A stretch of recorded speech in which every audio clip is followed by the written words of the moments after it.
Good evening. The November 18th, 2025 regular school board meeting and organization of the board is now in order. I would like to welcome the board members and the public.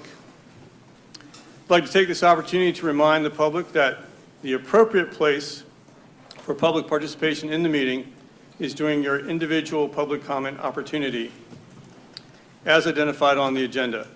Outside of your individual public comment opportunity, your role in the meeting is as an observer. Paul, roll call, please. Ms. Wright? Here. Mr. Trent? Here. Mr. Thomas? Here. Mr. Susan? Here. Ms. Campbell? Here. Look at the funnies Remy wrote down there. I know. I like random. Oh, he was. The board will now hold a moment of silent reflection. We invite the audience to join.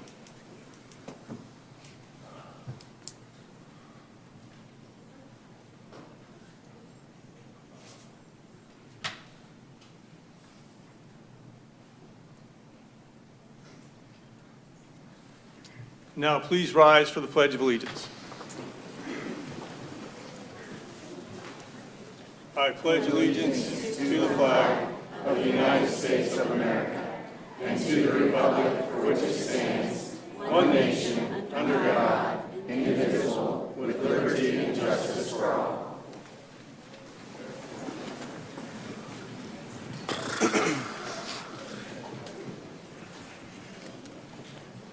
So we will now proceed with the organization of the board. The first order of business is the election of the chairperson. Upon election, the chairperson will immediately assume the responsibilities of the role. Following this, the board will elect additional officers and appoint representatives to various committees and organizations at both the county and the state level where board representation is required or expected.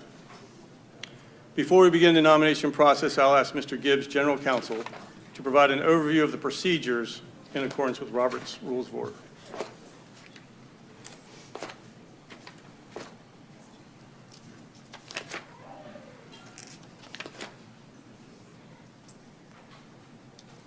Thank you, Dr. Rendell. Pursuant to Robert's Rules of Order, the superintendent will serve as the presiding officer of the election of the chairperson. The process will begin with a call for nominations from board members. Any board member wishing to nominate a candidate should do so verbally. I will assist the superintendent in identifying the first member to make a nomination, particularly in the event of simultaneous responses. Once nominations are received, the superintendent will recognize each nominator in the order determined. We will then proceed to vote on the first nominee. If the nominee receives a majority vote, 3 votes, they will be declared chairperson and the process will conclude. If the first nominee does not receive a majority, we will move to the second nominee and so on. Please note that nominations do not require a second under Robert's Rules. I'm available to answer any questions. Thank you, Mr. Gibbs. As Mr. Gibbs will be assisting me in identifying the first nominator, I will now open the floor for nominations for Susan. I chairperson. nominate Mr. Susan. Mr. Gibbs, It sounds like everybody nominated Susan that spoke up that I heard. So. I'll give it to Mrs. Wright. Mr. Susan has been nominated. Any other nominations? Do I hear a motion for nominations to be closed? Move to approve nominations to be closed. Second. Motion was made by Mrs. Wright, seconded by Mrs. Campbell to close nominations. Is there any discussion?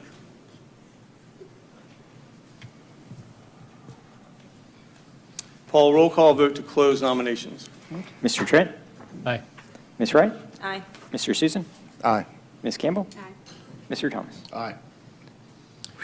So we will now have a roll call vote on the motion of Matt Susan as chair for the 26-27 school year. Paul, roll call vote. Mr. Trent? Aye. Ms. Wright? Aye. Mr. Susan? Aye. Ms. Campbell? Mr. Thomas? Aye. Congratulations, Mr. Susan.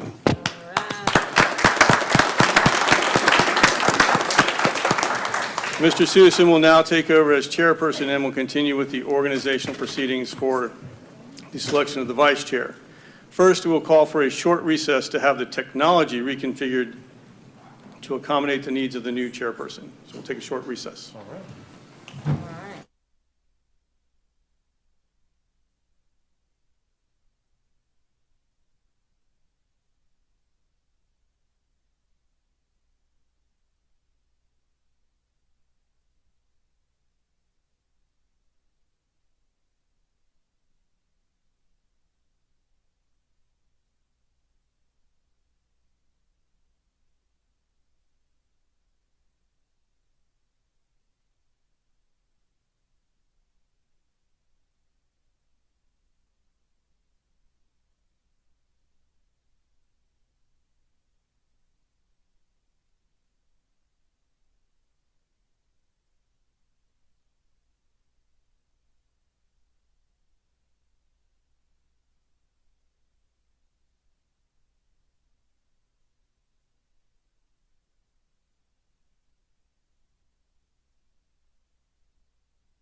Welcome back. At this time, I'd open the floor. I for nominate Vice Chair. Megan Wright for Vice Chair. Okay, Vice Chairman, Chairperson nominations. We have a motion on the floor for Megan Wright, You got a nomination. nomination. Any other nominations? Okay, Move to close nominations? yeah, motion was made Second. by, okay, yep. Is there any discussion? Paul, roll call vote. Ms. Wright? Aye. Mr. Trent? Aye. Mr. Susan? Aye. Ms. Campbell? Mr. Thomas? Aye. Okay, now we have to go do another You have to vote. do As the yep. vote on the. All members of the board in support of Megan Wright's nomination as Vice Chairperson of the board, please indicate by saying aye. Aye. Aye. Opposed? You don't want it roll call? Sorry, Yep. we were going down the line, so I was waiting for him. Oh, yeah. There's a lay aye. All, we're good, 5-0. All right. Okay. 5-0. Next is to adopt the dates, times, and locations for the year 2026 work sessions and school board meetings. Okay. Do I hear a motion? Move to approve? Second. Is there any discussion? Paul, roll call, please. Ms. Wright? Aye. Mr. Trent? Aye. Mr. Susan? Aye. Ms. Campbell? Mr. Thomas? Aye. That brings us to board authorization. Dr. Rendell?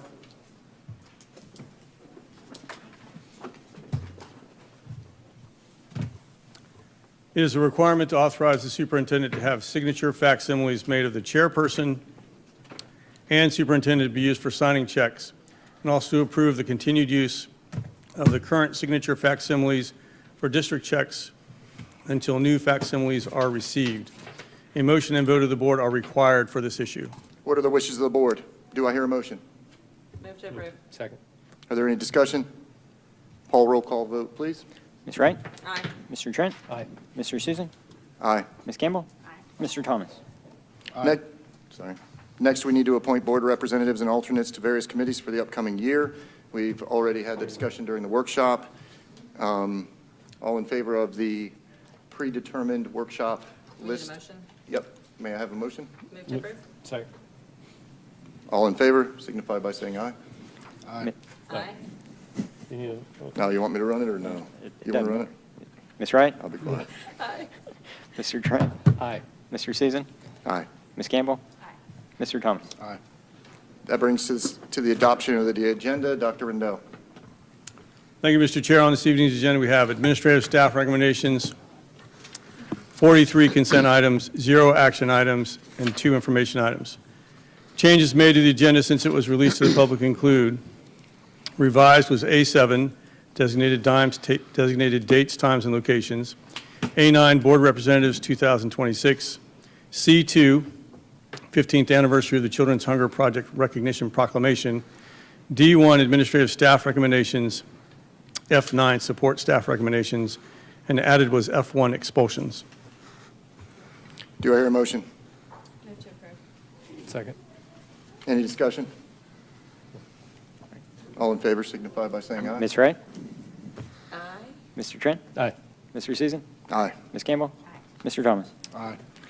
At this time, I'd like to welcome Danielle Lavelle, Director of the TLC Fellowship Program and Assistant Principal of Sherwood Elementary, to the podium for the Teacher Leadership Council Fellowship pinning. Give her a round of applause. I'm going to let Danielle speak for just a second, but I wanted to just briefly introduce you to this program. I'm Janice Kershaw with Brevard Schools Foundation, and as many of you know, Brevard Schools Foundation continues to lead the way in helping fill educational funding and opportunity gaps by supporting innovation, engaging our community, and changing lives. Several years ago, as we explored new and meaningful ways to cultivate teacher leaders in alignment with the district's strategic priority of building an exceptional workforce, we launched the idea of a research-based fellowship program. What began as a bold new concept has now grown into a model initiative. The Teacher Leadership Council not only championed the program early on, but has helped nurture its evolution, creating a thriving teacher leadership ecosystem that is now embedded within the council's culture. Today, the fellowship stands as one of our signature teaching quality initiatives. Its impact has reached far beyond Brevard drawing attention from state leaders who recognize it as a promising strategy for elevating teacher leadership and strengthening teacher retention. This evening, Fellowship Director Danielle Lavelle will share more about the program before we introduce our current fellows. Thank you so much, Ms. Kershaw. Good evening, Dr. Randall and members of the board.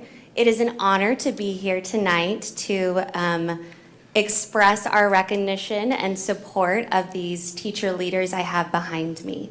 I want to begin by thanking you for our continued support that you provide the fellowship program and the ability to recognize our educators in this important work.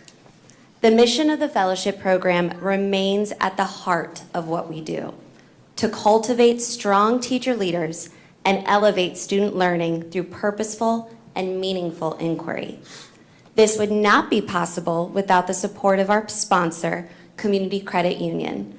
I would like to recognize Ms. Sharon Forelli and her team for seeing the value of the fellowship program.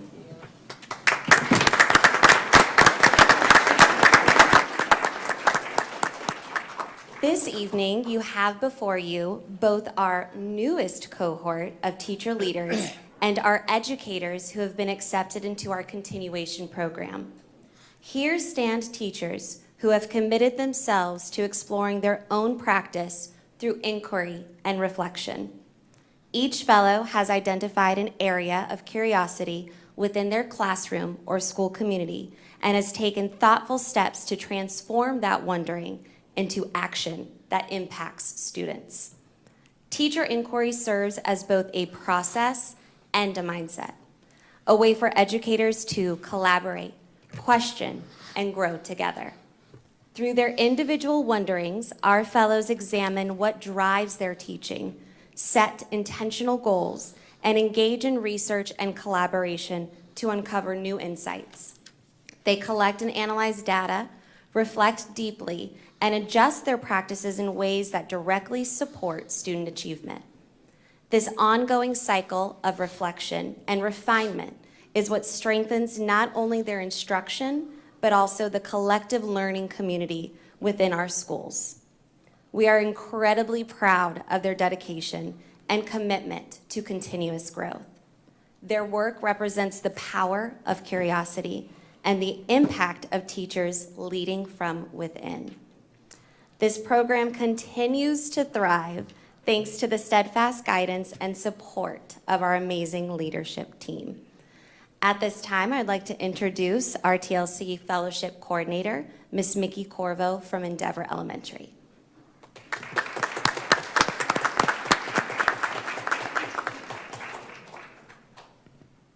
Good evening.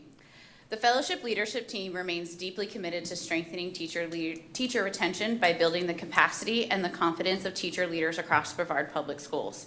We believe that when teachers are empowered to lead, reflect, and innovate, our entire district benefits, but most importantly, our students thrive.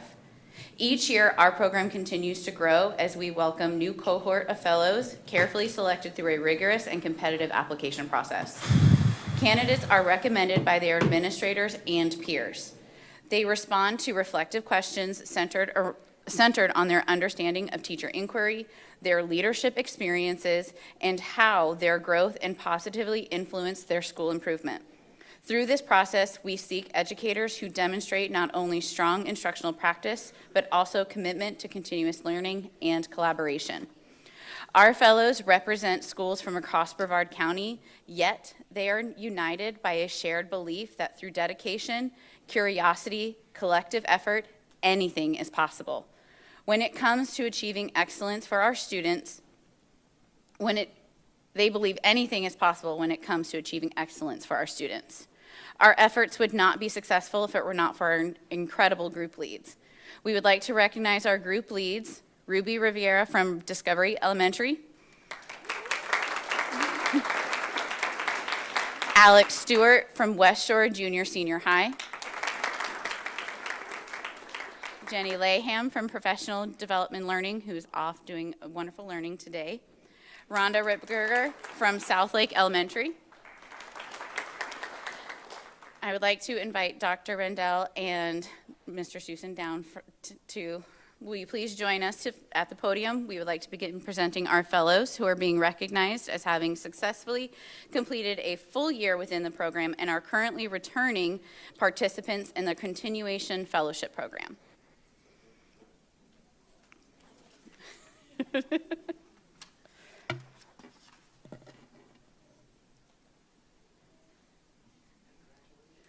Jessica Spicer, yes.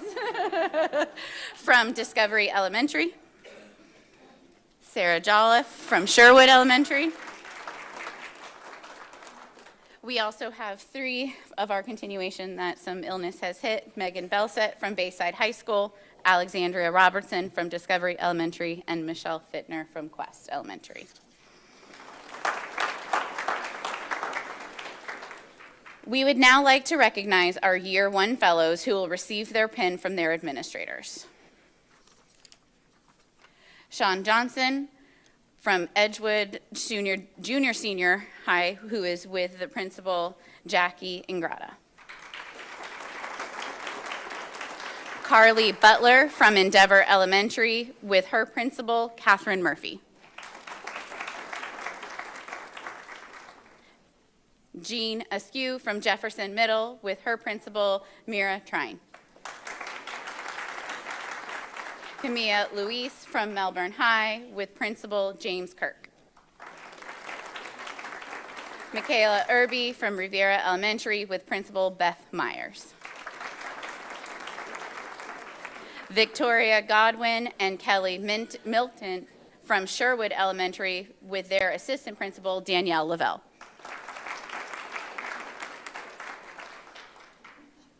Annabelle Knowles from Stone Middle with their principal, Lauren Ferranti Williams. Leanne Preston from Sunrise Elementary with her assistant principal, Allison Merlaska. Jamie Antonor from Westside Elementary with her principal, Stephanie Woodbury, and Maria Cruz Martinez, also from Westside Elementary with principal, Stephanie Woodbury.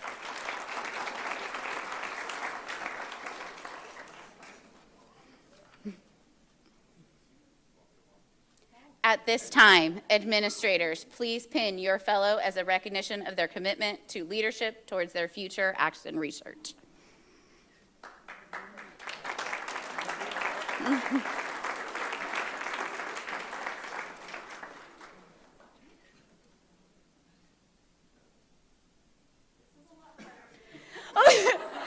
Again, this was your idea.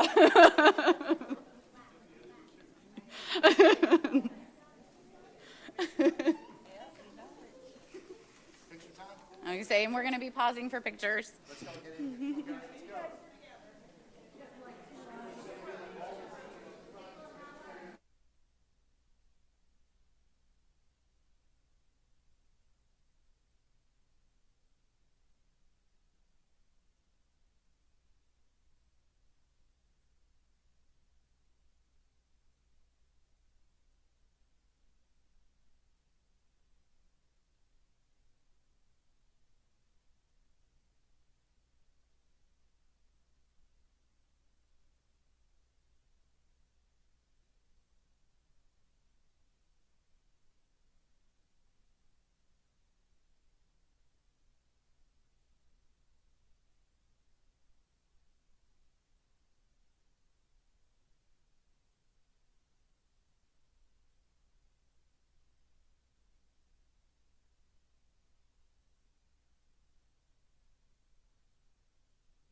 Welcome back, everybody. We're going to take a real quick break and come back at time certain 6 o'clock so that we can do leasing corporation.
I will now call a recess to the Leasing Corporation is now called in order. Dr. Rendell.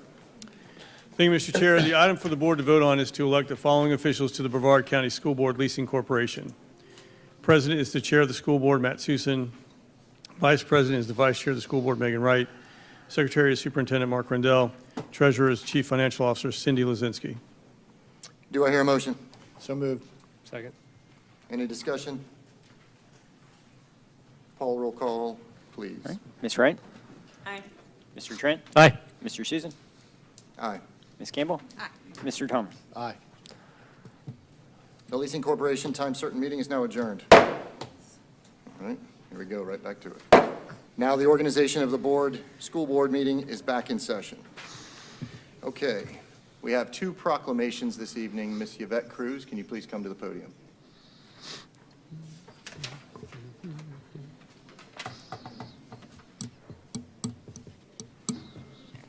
Veterans Recognition Month. Whereas the United States of America owes its freedom, safety, and enduring strength to the courageous service and sacrifice of our veterans, men and women who have honorably worn the uniform of our armed forces. And whereas Brevard County is proud to be home to thousands of veterans who continue to serve our community beyond their military duty, demonstrating leadership, resilience, and commitment to our schools. And whereas veterans play an invaluable role in Brevard Public Schools, inspiring our students to strive for excellence, embrace responsibility, and respect the values of duty, service, and patriotism. And whereas Brevard Public Schools is committed to strengthening student understanding and appreciation of military service and history, ensuring that the contributions of our veterans, past, present, and future, will never be forgotten. And whereas our strong partnerships with Patrick Space Force Base, various veteran organizations, and community leaders strengthen educational opportunities, support student success, and encourage pathways to military careers and civic leadership. Now, therefore, be it resolved that the School Board of Brevard County, Florida proudly recognizes the month of November to honor all veterans across our community for their outstanding service, sacrifice, and continuing contributions to our schools and the lives of the students we serve. Be it further resolved that Brevard Public Schools expresses its deepest gratitude to our local heroes and upholds our commitment to supporting military-connected students, families, and staff, and the values for which our veterans served. Adopted by the members of the Brevard County Public School Board, Brevard County, Florida, at the regular board meeting thereof held the 18th day of November 2025. So tonight, we have Don Weaver and various other veterans in the audience. I'd like to invite him. He's the president of the Good Deeds Foundation and part of so many veteran organizations and initiatives within our schools. Thank you, Yvette. It is indeed the best place to be a veteran in Brevard County. You mentioned numbers, 77,000 veterans, according to the VA, live in Brevard County. 16,000 active duty and defense contractors, and direct DOW hires live in Brevard County. So it is the highest percentage of veterans and military to the local population of any county in the country. It's an amazing place. We thank you very, very much for this award. We gave you an award a little while ago, and I'd like to mention that, if it's okay. The Good Deeds Foundation and Military Officers Association of Cape Canaveral chapter, the largest in the country, over 1,000 members, held a Veterans Recognition Dinner on the 8th of November.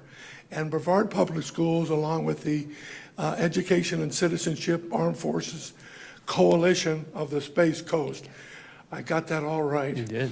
ECAC awarded they were awarded, the BPS ECAC combo was awarded our high recognition for conducting last year the first Space Coast military enlistment ceremony, where over 160 young men and women from Brevard were inducted into the armed forces and so recognized. This year, we expect even a bigger one, but no award next time. I'd like at this time for all veterans, all veterans in the audience to please join me up front for this recognition. Thank you. Gotta vote on that.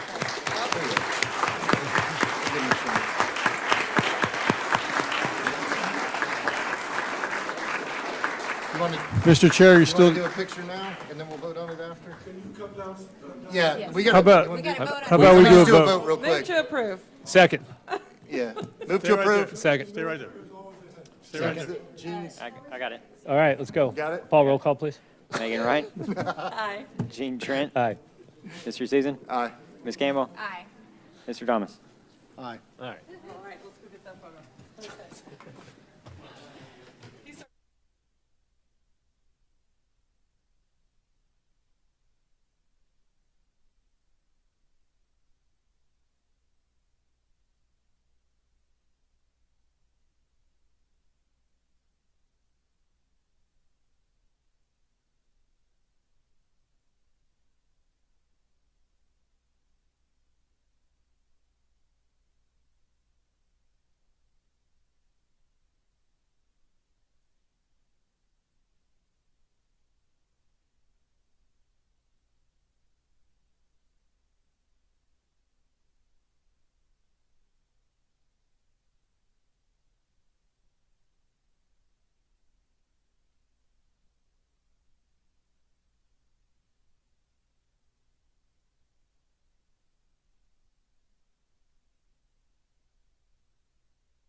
proclamation.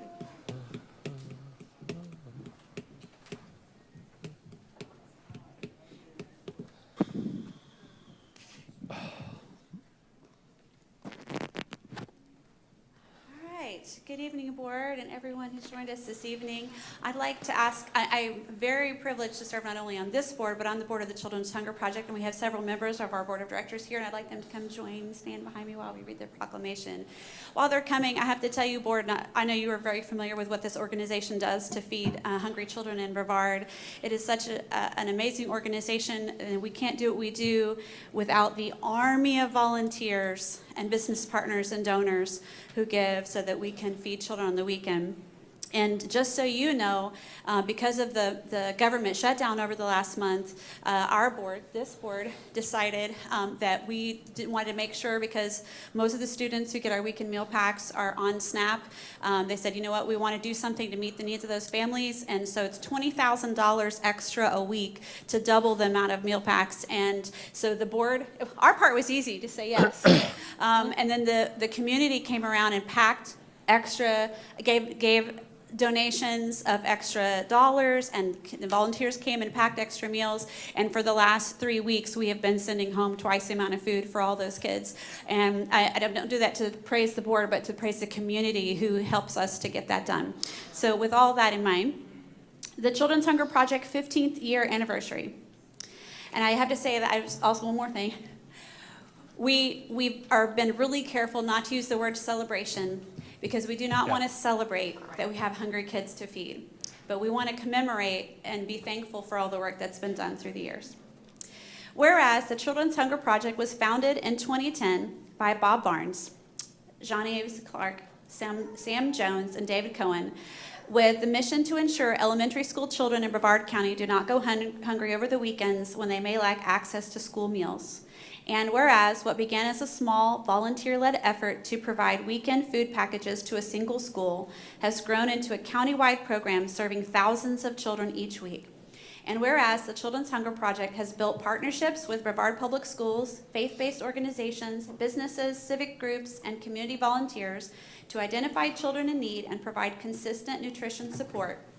And whereas the organization currently provides over 4,800 weekend food packages each week, and during times of crisis such as natural disasters, pandemics, and government shutdowns, has expanded efforts to ensure no child goes without food. And whereas, over the past 15 years, the Children's Hunger Project has demonstrated unwavering commitment to the health, education, and well-being of Brevard County's children, serving as a model of compassion, collaboration, and community action. And whereas the continued success of the Children's Hunger Project is made possible through the dedication of countless volunteers, donors, staff, board members, and community partners who embody the spirit of service and generosity. And whereas Brevard County recognizes the profound impact the Children's Hunger Project has made in the lives of children and families and appreciates its 15 years of service to our community, now therefore be it resolved that the School Board of Brevard County does hereby proclaim December 9th, 2025, which we can't attend because we have a school board meeting that night, as the Children's Hunger Project Day. And be it further resolved that throughout our district, we encourage our schools and community to thank them on their 15th anniversary and join us to honor their ongoing impact to fight child hunger, adopted by the members of the Brevard County School Board, Brevard County, Florida, at the regular board meeting thereof held the 18th of November, 2025. Mr. Chair. Yeah, if you guys get a second, do I hear a motion? Move to approve. Second. Is there any discussion? No. Poll roll call, please. Ms. Wright? Aye. Mr. Trent? Aye. Mr. Susan? Aye. Ms. Campbell? Aye. Mr. Thomas? Aye. To the Children's Hunger Project, can I just thank you profoundly? I've gone there and served alongside you packing meals, and my heart just goes out when you pack each one of those bags and you know they're going to go home with a child. It is so impactful. And I just thank you because you're meeting a need, and to our business partners, to our families. Ms. Campbell invites us every year to the luncheon. I pick up a new child every single year. I'll do it again this year. But I just thank you so, so much for seeing a need and meeting a need and finding a solution to a problem that is real and it exists all over Brevard County, unfortunately. So we appreciate you and love you so much. That's good. All right. Are we going to take a picture? Take a picture? I think she's, So our Executive Director, Cheryl Kaminsky, we've invited her to say a few words. sure. Hello, thank you, good evening, members of the school board, Dr. Rendell. On behalf of the Children's Hunger Project, thank you for this proclamation commemorating 15 years of impact here in Brevard County. Your recognition means so much because it reflects our shared commitment to ensuring no child goes hungry. When our founder, Bob Barnes, began this mission, he believed feeding children was not just an act of kindness, it was an investment in their future. Bob passed away a year ago, but his vision continues to guide us every day. Today, we honor his legacy and the thousands of children whose lives have been touched because of his dream. What started at one school 15 years ago, helping 27 children, has grown to provide weekend nutrition, as Katie mentioned, to 4,800 Brevard County children every week. That impact is only possible because of countless individuals who volunteer their time to pack food, deliver to schools, host events, and financially support our efforts. You are the heart of our mission. I also want to recognize our board members in attendance tonight. Your leadership and dedication have been instrumental in sustaining and growing this organization, and an extra special thank you to our teachers. We all know they have plenty to do, yet they take the time to identify students in need, distribute our weekend food packs, and show incredible compassion for the children of our county. We could not do this without you.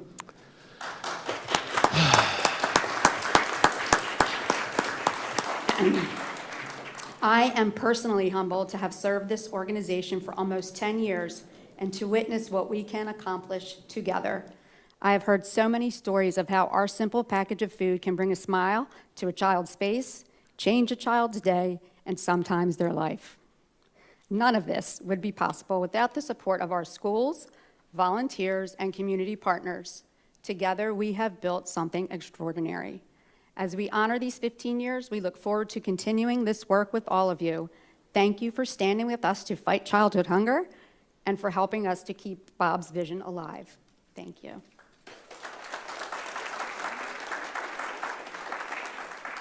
Just real quick, and I'm going to echo what a few people have said at this mic. My name is David. I've been on the board for 7.5 years. I am the current vice chair. And Brevard County is such a beautiful place. When we say that, it's not a cliche thing. You know, yeah, it's a testament to the resilience of present and past board members and staff members that we've been around for 15 years. But more so, it's the county. During that 7.5 years that I've been part of the organization, we've gone through some pretty wild things. And to have present and past board members at the school board, the administrators and the teachers at the school get behind us, and just regular Brevard County folks who show up to pack or give money to be able to feed these kids. It's a beautiful, beautiful thing that we get to experience the love that you guys have going back out to these kids. So it's a group effort for the whole county, and I think this goes out to everybody, not just to us. That is exactly what I was going to say before you walked up to the mic, because as big as Bob Barnes was and what he did, the only reason that you are the most successful group that supports our schools year in and year out is because of that. You guys are amazing, and it's because of your dedication and the community that you've built inside that does it. You took the words out of my mouth, man. Thank you. Let's get a picture.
Do I hear a motion?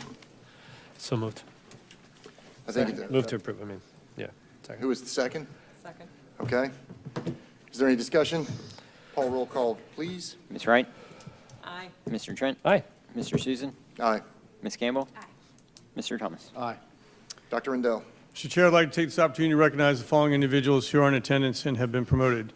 Congratulations to Aretha Burnett on her promotion to the position of Director of Performance Data Analyst and Special Programs in CNI and Student Services. Congratulations, Aretha. Come on to the podium.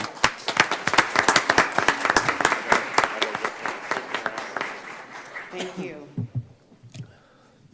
Good evening, Board, Dr. Rendell, and everyone. My name is Aretha Burnett. I am truly humbled and grateful to accept the appointment of Director of Performance Data Analyst and Special Programs. I want to sincerely thank our Superintendent, Dr. Rendell, and Assistant Superintendents Harris and Dampier for their confidence and trust in me. I also want to recognize and thank our school board members for their vision, leadership, and unwavering commitment to students, staff, and the community.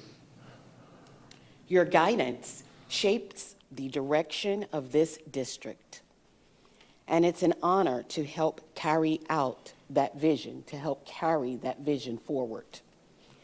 This opportunity is not one I take lightly. The enormity of this opportunity is not lost on me. Brevard Public Schools has a powerful mission, and I am excited to contribute by ensuring that our data not only informs our decisions, but also drives meaningful action for every student and every school. Most importantly, I give all glory to God for opening this door and guiding every step of my journey. It is by His grace that I'm able to serve, lead, and learn alongside such dedicated professionals.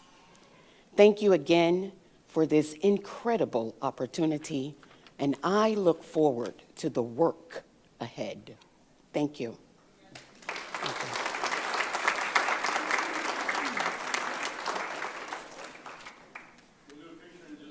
Yes, sir. We also want to congratulate Ruth Jersa on her promotion to Assistant Principal at Cocoa Beach Junior Senior High School. Congratulations.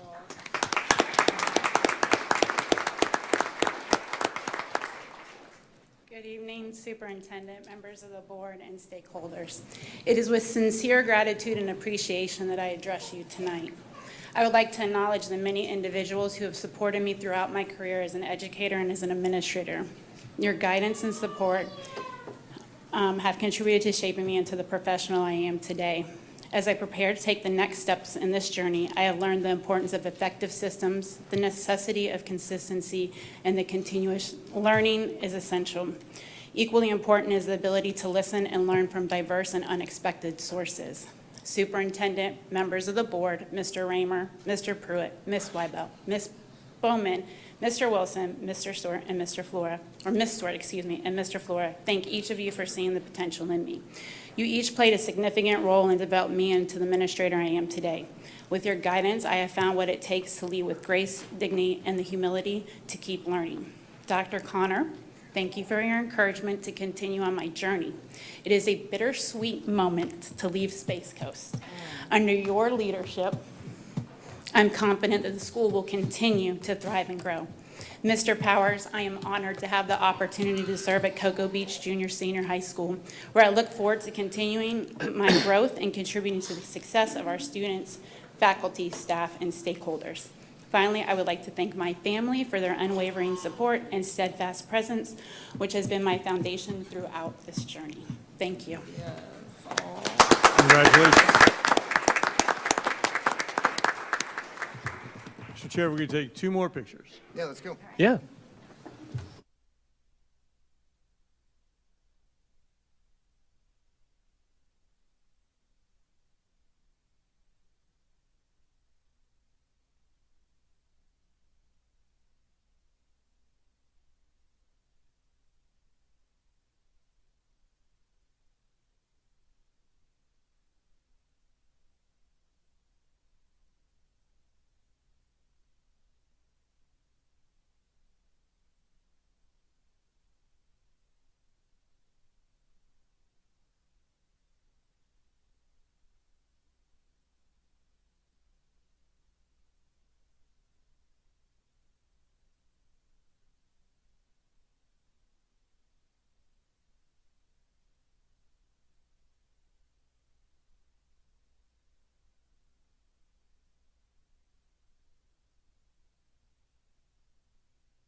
We're there. Yeah, how many? 6? We're at 40-something right now. 6? 32 Oh. agenda. 32 agenda? Is that where you checked out there? Yeah, there's Good to go? Okay. Yeah. An hour and a half. 32 agenda, 10 non-agenda. and then non-agenda we don't worry about. 10 non-agenda, yeah. How many? 32. 32 agenda, both 10 wrong. non.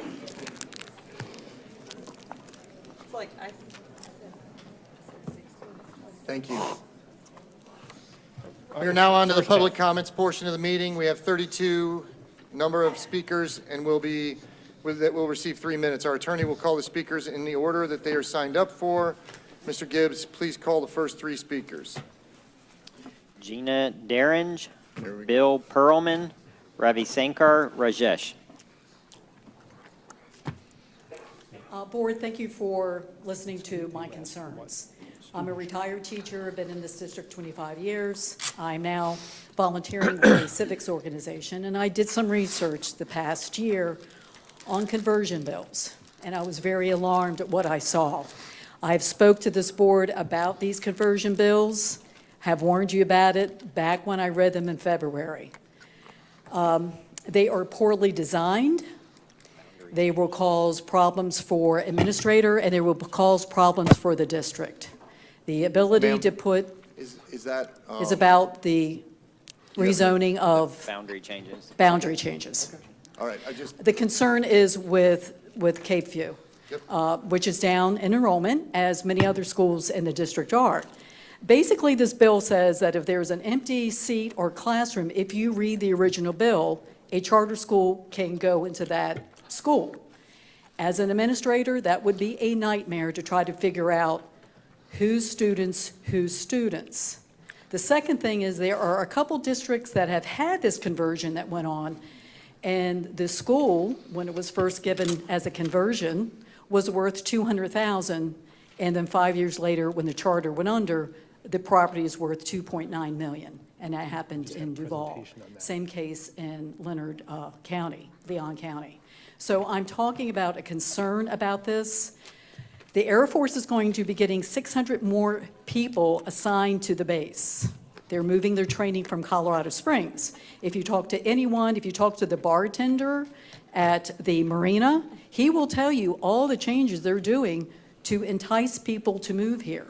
My concern is planning on this. My concern is we shut down Cape View, a community school, move the kids to Roosevelt, 600 people come from the Air Force, plus more vendors, more people who are contractors, and then we have Roosevelt that's overcrowded. It's not fair to the administration, it's not fair to the kids, it's not fair to the teachers, it's not fair to anyone. So I implore you to have a game plan.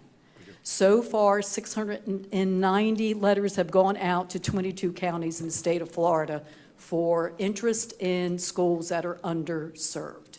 Thank you.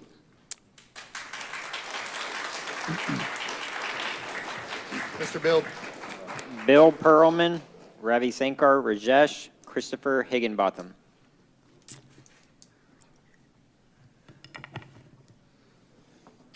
hang on. There you go. Good evening, Dr. Rendell, members of the board. I'm Bill Pearlman. I'd like to address item I-2 on tonight's agenda, proposed boundary changes. But first, I really want to congratulate you on passing the proclamation for the Children's Hunger Project, a very worthy cause. But you should be ashamed of yourselves because tonight you impeded and harassed our efforts to do a food drive for the community of Cape View.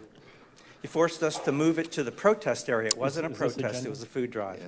Can you All explain about to me- control. Mr. Perlman, hang on a second. Mr. Perlman, hang on a second. Mr. Perlman, hang on a second. Mr. Perlman, hold on a second. Yeah. If you could speak to the agenda item, please. I am. Protests First of all, the and out agenda front is item, not you it. passed a Mr. Perlman, I'm proclamation. asking you just to speak to the agenda item. If I'm going to have a problem, there we go.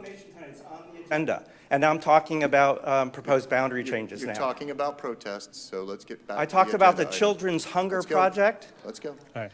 You owe me about 10 seconds. Go ahead. School closures are major decisions. Boundary adjustments and school closures, not the same thing. And you know this. Calling it a boundary change, which is what it says on tonight's agenda, That just disguises the true impact of this proposal. Families deserve direct, visible notice when their school is at risk of closure. Placing a school closure on tonight's agenda, but calling it a boundary proposal, minimizes public awareness, obscures the true nature of the decision, and it damages public trust in the board's decision-making. Tonight, you're also setting school board meeting times. You actually did it, set school board meeting times and dates for next year.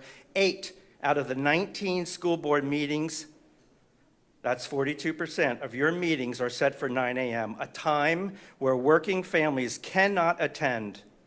Now, you might be okay that 57% of your school board meetings will be held at a more reasonable time of 5:30, but in every school in this district, 57% is a D.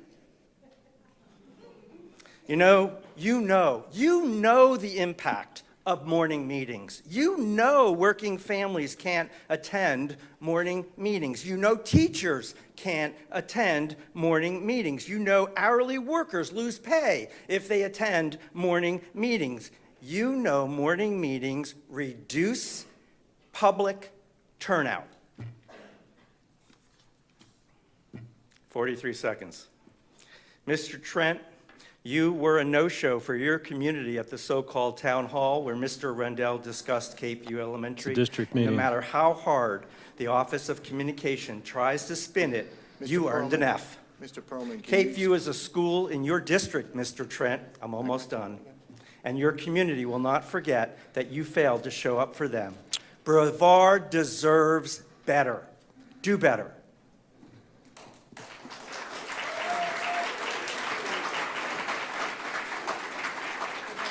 Ravi Sankar, Rajesh. Then we have Christopher Higginbotham, Bruce Robertson, and Aurora Sesko.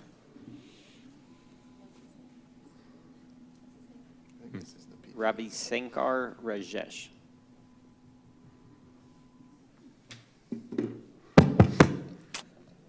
Hello, parents, children, and taxpayers.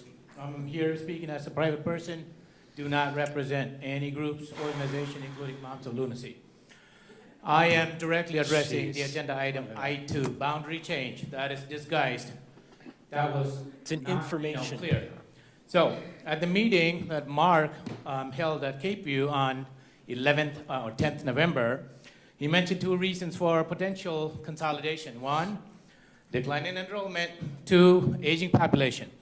Decline in enrollment is, the main reason is the voucher program, not short-term rentals, as True at all. for the statement put out by Airbnb. Now, what is the board doing actively to stop this? There's no incentive for families to enroll in public schools. If I were to get a voucher that pays me, so what's the incentive? And 2, aging population. The population of Cape Canaveral that are elementary school age is 7%. 10,000 is the population of Cape Canaveral. Out of 7%, math for you, 700 kids. How many are enrolled in the voucher program? Do we have the data? How many are homeschooled? And again, what is the board doing to attract students enrolling in public school? The last time I checked, it is not the job description of a teacher to attract enrollment numbers. Let's move on to underutilization of schools that is causing the boundary change, I2, on the agenda. Underutilization of schools, Brevard Public Schools, this has failed, the board has failed to address the loss of students every year in the last 10 years. And Mark got a raise as well, $10,000. I'd love to get that money. And why has BPS not taken any action to address that before now? And transparency, that's the word of the day. I don't think I need to spell it, but the board definitely needs to, improve on being transparent. Mark's meeting at Cape View, SAC was not let in, the mayor was not let in, the mayor. And parents were not informed about the Mater Charter Academy showing interest until, a bunch of volunteer groups brought it out, and when we brought that up to Mark at the meeting, he said, this was not part of the study. Again, it doesn't cost anything to communicate, Janet. All right, solutions, something that the board should do that the parents are doing. What you can do to, not make Cape View as a real estate affair. Someone wanted to debunk this the last time, but again, well, if that goes to, making dollars over public education, then we don't know what it is. So make Northern Brevard a gifted hub, special ed hub, STEM choice school. And also in closing, I stand with Ms. Calhoun. Do better, will you, Brevard? And Brevard deserves better. 3 seats are up for re-election. We deserve change. Thank you. Good luck. Christopher Higginbotham. After Christopher Higginbotham, we have Bruce Robertson, Aurora Sesko, Melissa Bass.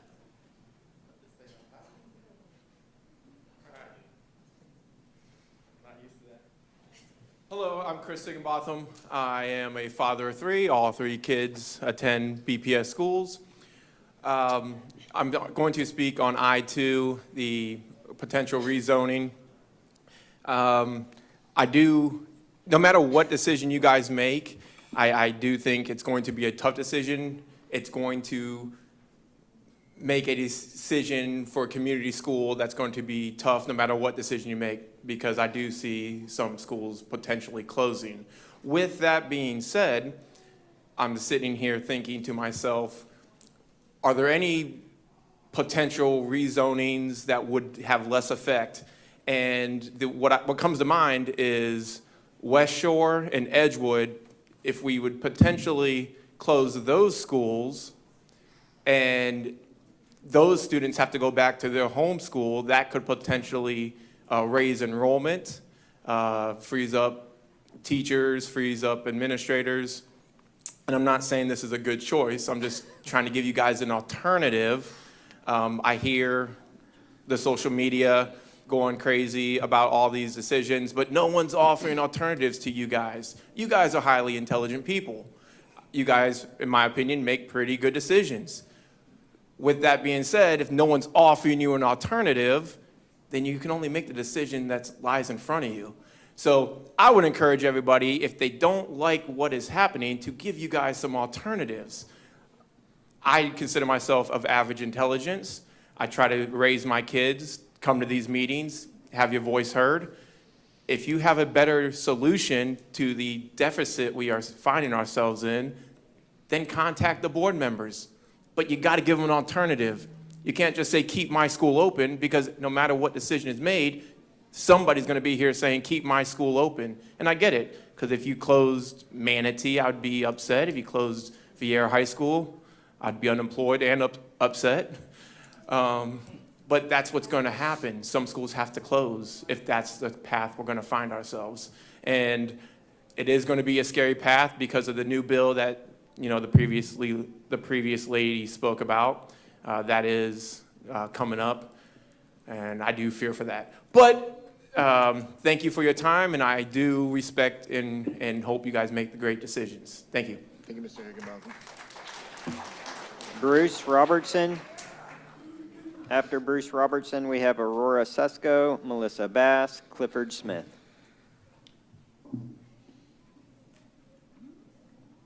It's getting some use tonight. It is. Good evening. I'd like to thank my name is Bruce Robertson. I'd like to thank Dr. Rendell and the board for this opportunity to speak before you. I'm a bit of a school board virgin. This is the first time I've spoken before the school board. As I said, my name is Bruce Robertson. I'm here to speak on the agenda item I-2, which I found out just when I got here was a sort of a euphemism for the possible merger of our school, Cape View Elementary, with Roosevelt Elementary, involving over 540 students in both schools. The possible busing of the closing of Cape View Elementary and the busing of 270 of our children 7 miles to Cocoa Beach. I'm a 30-year resident of Cape Canaveral. I went to Cape View Elementary. I fell off the monkey bars there in 1965 and got my first bloody nose. My daughter went to Cape View Elementary. My granddaughter, Charlotte, is currently enrolled in Cape View Elementary in the 4th grade. So to us, Cape View Elementary is more than a line on your budget. It's closing of the only community school in our town should not be a business decision. I know I'm maybe idealistic about that. Cape View Elementary is integral to our community. It's as vital to Cape Canaveral as our churches. It's the heart and soul of our community. It's our ability for me to walk Charlotte, my granddaughter, in her neighborhood to her neighborhood school. It's the dedication of our award-winning teachers who have served our community for decades. It is the promise that Cape Canaveral is a place where young families can put down roots. You know, we recognize your duty, this board's duty, to be efficient with the taxpayers' dollars. Our request to the school board is simple, and we think it's reasonable. As our Mayor Wes Morrison said, let's take the time to do this right. We ask you to partner with Cape Canaveral, partner with our city council, partner with our teachers, partner with our parent-teacher organizations at Cape View over the next year to help us implement strategies. Let's devise strategies to increase enrollment at Cape View, create program enhancements at Cape View, develop shared use solutions for the facilities at Cape View. And then in 12 months, let's the board reevaluate the results, and then we can make our decision. You can make your decision. Thank you, Mr. Robinson. We appreciate your time. Thank you for your speech.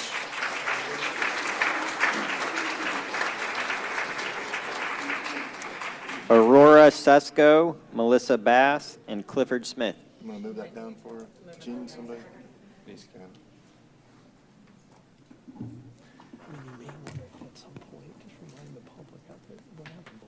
Hi, I'm Aurora Suska, and I've been going to Cape View since I was in pre-K, and it's a really, really good school, and all the teachers are really nice. And yeah, I'm done.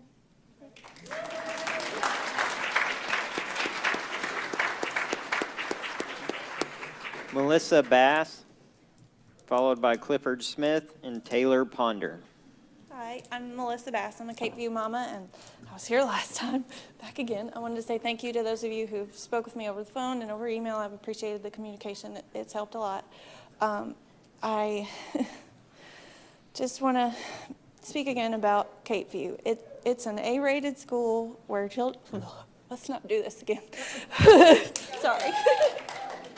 It's an A-rated school where children are deeply valued and supported by their community, and we want to keep this good thing going. It's the only school we've got.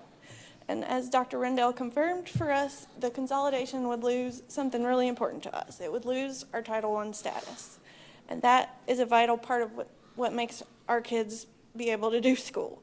It would take away, from what I understand, from our Title I coordinator, 2 staff members who spends tons of time working with children in small groups and individually to help them thrive. We would also lose device funding as well as several special programs that help our children do their best. And in addition to the Title I loss, the hardship of busing these young children, what turns out to be a really long way for it just feels like too much. I don't know how we make that part of it okay. The logistics of getting the kids there just feels too much. I'm here speaking again because I don't think it can be overstated the negative effects that this will take.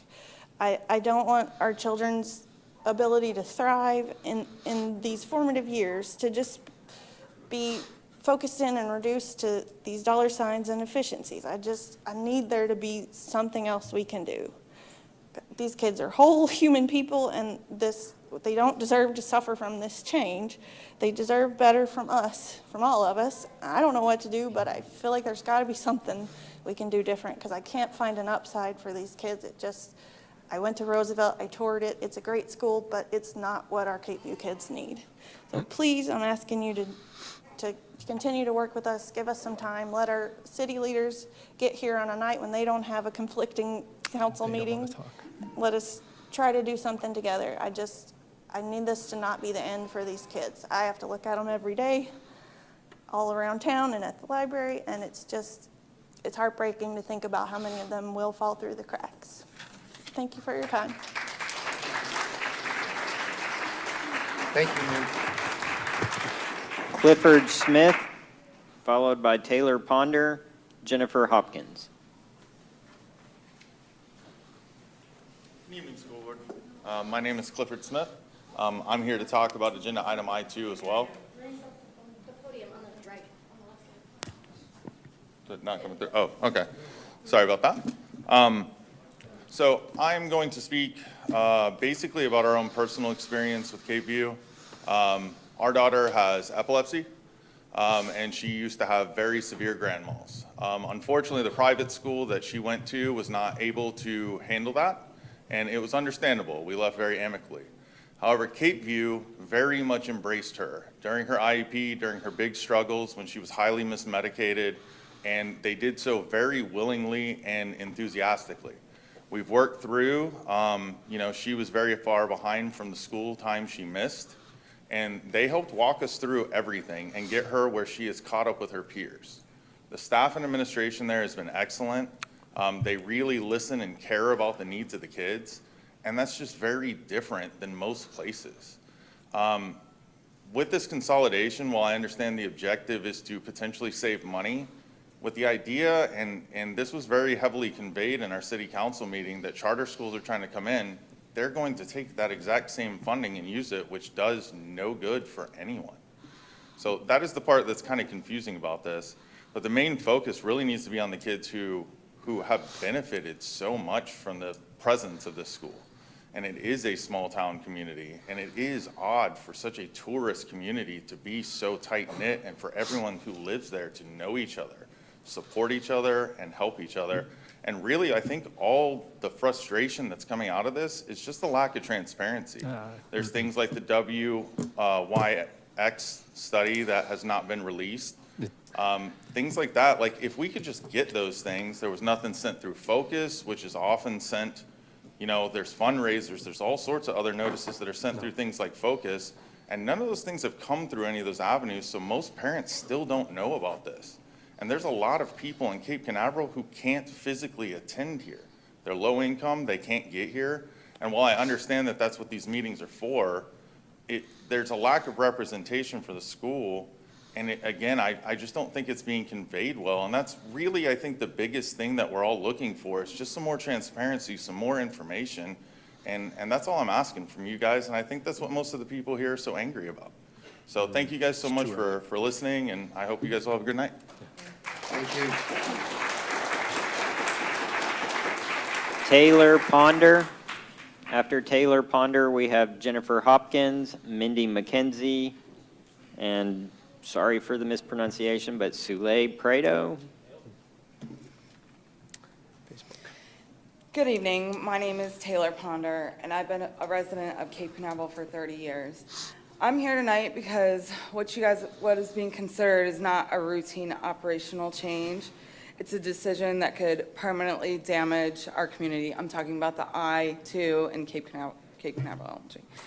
We are a small, tight-knit community, and our elementary school isn't just a building, it is the heart of our city. And I don't feel like the heart of our community, ripping that out, is called progress. The school is the backbone that keeps the families rooted and businesses alive, our neighborhoods safe, and removing it is not just short-sighted, it's irresponsible. Let's be honest, when you close an elementary school, you take away the reason families stay. Families leave, businesses suffer, safety declines, investments disappear, and you can't bulldoze a community's backbone and expect it to stand upright. And for what? The consolidation to hold up, okay, excuse me. The consolidation doesn't even hold up under basic scrutiny. And the opportunity to potentially sell the property for financial gain is not what's for the best interest of the children.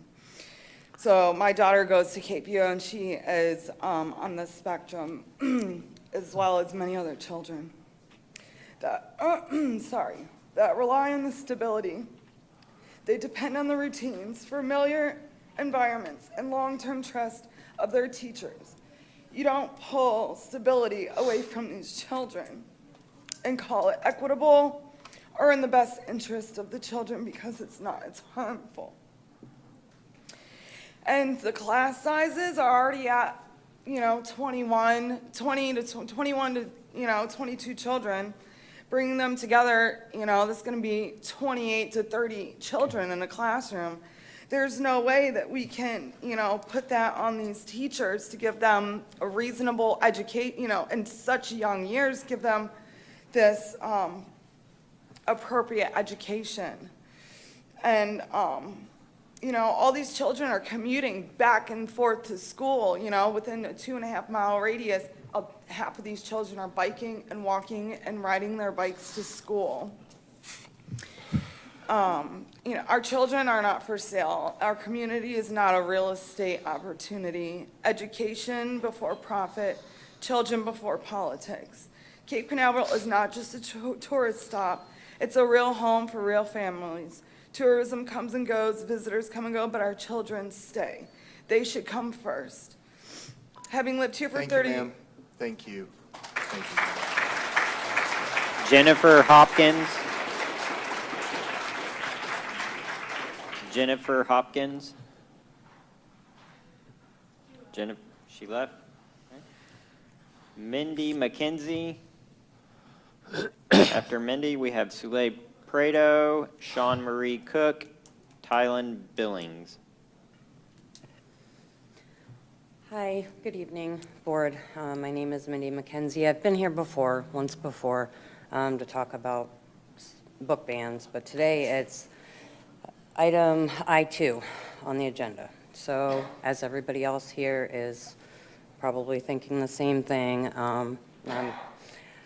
I'm worried about how the closure of Cape View Elementary was kind of put into the agenda in a convoluted manner. As a BPS parent, I feel like this may have been intentional. I feel like placing something this important as a school closure without proper visibility kind of leads the parents and community members to read between the lines, and that hasn't always worked out so well for us in the past. I've been left to do my own research on things, and I feel like the transparency here has failed. Cape View closure is not just an isolated event, I don't think. I think probably we are wondering which school is next.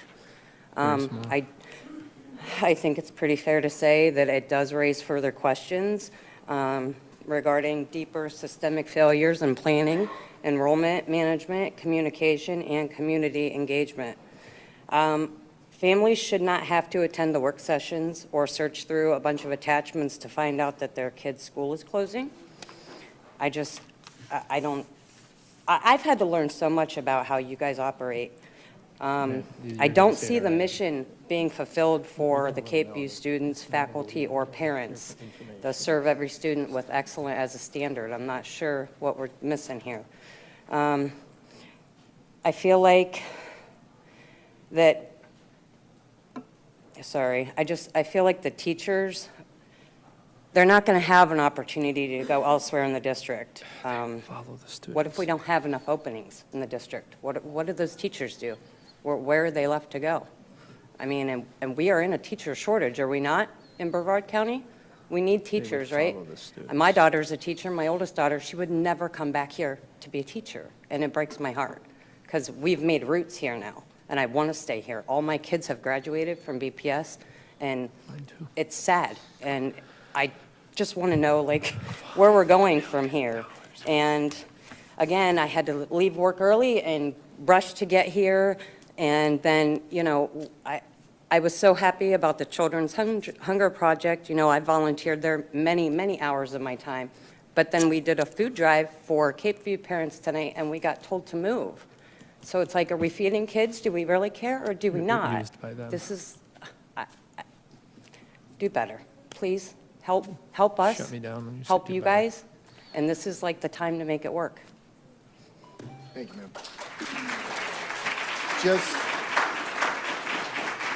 Just for clarification, I want everybody to understand that there is no vote tonight to close Cape View, just so you know. That vote will not come until January. It's just an informational session. Just want to make sure everybody understood that, that's all. You can, go Ms. ahead. Prado, followed by Sean Marie Cook, Tylen Billings, Carrie Smith. Hi, I am Sule Prado. I represent Cape Canaveral as well, and I am the consequence. Basically, I am a disabled veteran. I cannot go to school and pick up my child during school to take them to the therapies. Both my kids are twins. They're both on the spectrum. I have to take them to therapy twice a week, all the way down to Melbourne. So the consequences is that I don't have transportation to come during school and then take them all the way down there. So my kids, who are actually in 4th grade now, will actually be missing 2 days of school. They have to be at school 5 days a week. So there'll be no attendance. Like, we need to be at school 5 days a week, not 2, not 3, 5. Yes, they went to school since VPK and pre-K, which was great because back then and until now, we've always had Title I. And guess what? I also represent the low-income community. I would not be able to afford food for my kids, who are twins, $4,000 a year? Really? That's too much. I don't make that much money as a veteran. No way. And yeah, no. I would have to take my kids out of school and homeschool them. That's not a good idea. There's no such thing as homeschooling. No such thing. Please help me get my kids to school. I don't want to take them out of school. I really don't.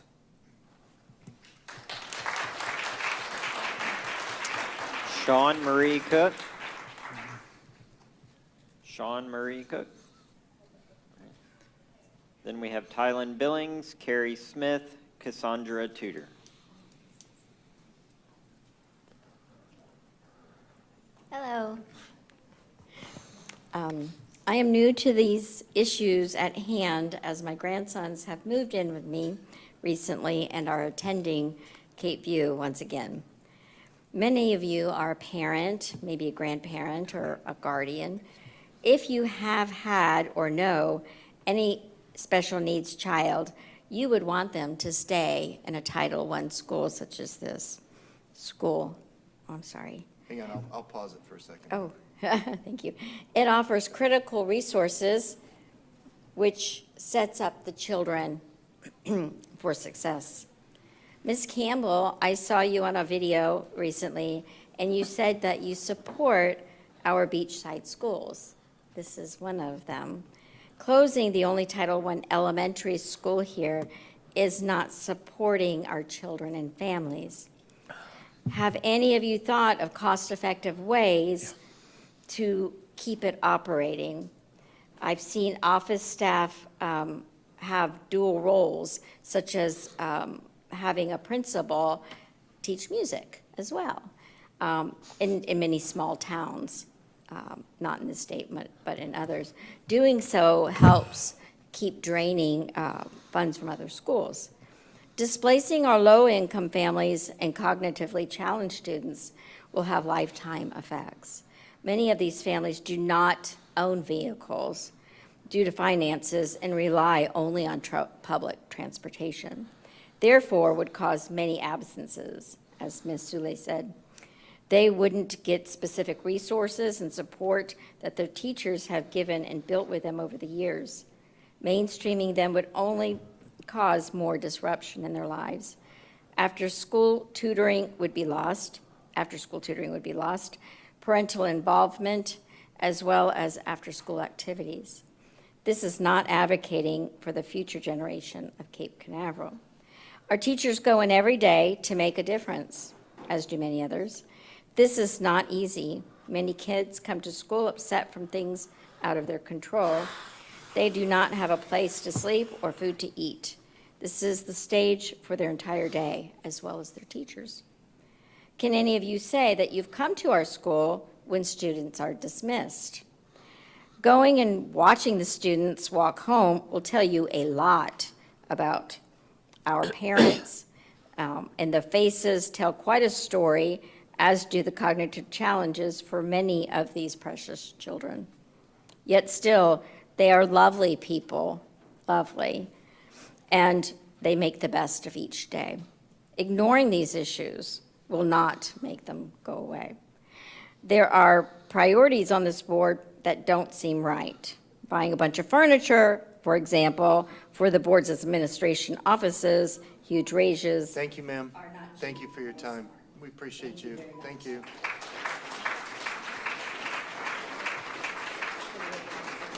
Tylen Billings. After Tylen Billings, we have Carrie Smith, Cassandra Tudor, Christopher Tudor. My name is Tylen Billings. I appreciate this opportunity to address all of you regarding the Cape Canaveral School item I-2 on the agenda. I'm going to come at this from a slightly different angle. In 1962, my parents moved here to work for NASA. They lived in Cape Canaveral initially. I know the area very well. My parents did something later in my life while I was in college that meant a lot to me for communities and politically. Cocoa Beach was ready to close and defund the 50-meter public swimming pool. And they went to bat, even though they had no children swimming anymore, no children in the schools anymore, they went to bat to save that swimming pool because they knew how important it was for all of us who grew up as competitive swimmers there. I was drown-proof there after drowning once as a 5-year-old. And so my parents doing something that supported other people who couldn't afford to come to meetings in Cocoa Beach meant a lot to me. So when I moved back to Cocoa Beach, I started going to city council meetings to be able to speak up on behalf of parents with kids who couldn't afford to be at these meetings all the time. I eventually joined the planning board in Cocoa Beach and spent 7 to 8 years there helping Cocoa Beach reinvigorate itself, which I think now shows. Now, as far as the school goes, if we want to attract more engineering families here and all the other people associated with the new space race and all the other business that's obviously coming to the Port of Canaveral, if you don't have a school in the area, families don't want to move there. And having a good school in the area is one way that people choose houses when they buy real estate. It's very important. Cape Canaveral is fairly unique in that it has a lot of undeveloped land yet that could still be built out as housing. So Cape Canaveral has a lot more room for expansion than even Cocoa Beach does as far as housing. If I'm correct, there's a piece of land on the river behind Our Savior's School that's very large, very beautiful. I think it's owned by the county, maybe the school board. That could be sold to help support the schools. I just think it's really important to support the future of the space program and everything else, but keeping Cape View open. And I think it's really important that kids be able to bicycle to and from school or walk with their families to and from school. That was important to me. I started riding a bicycle to school in 3rd grade, and they kept it up.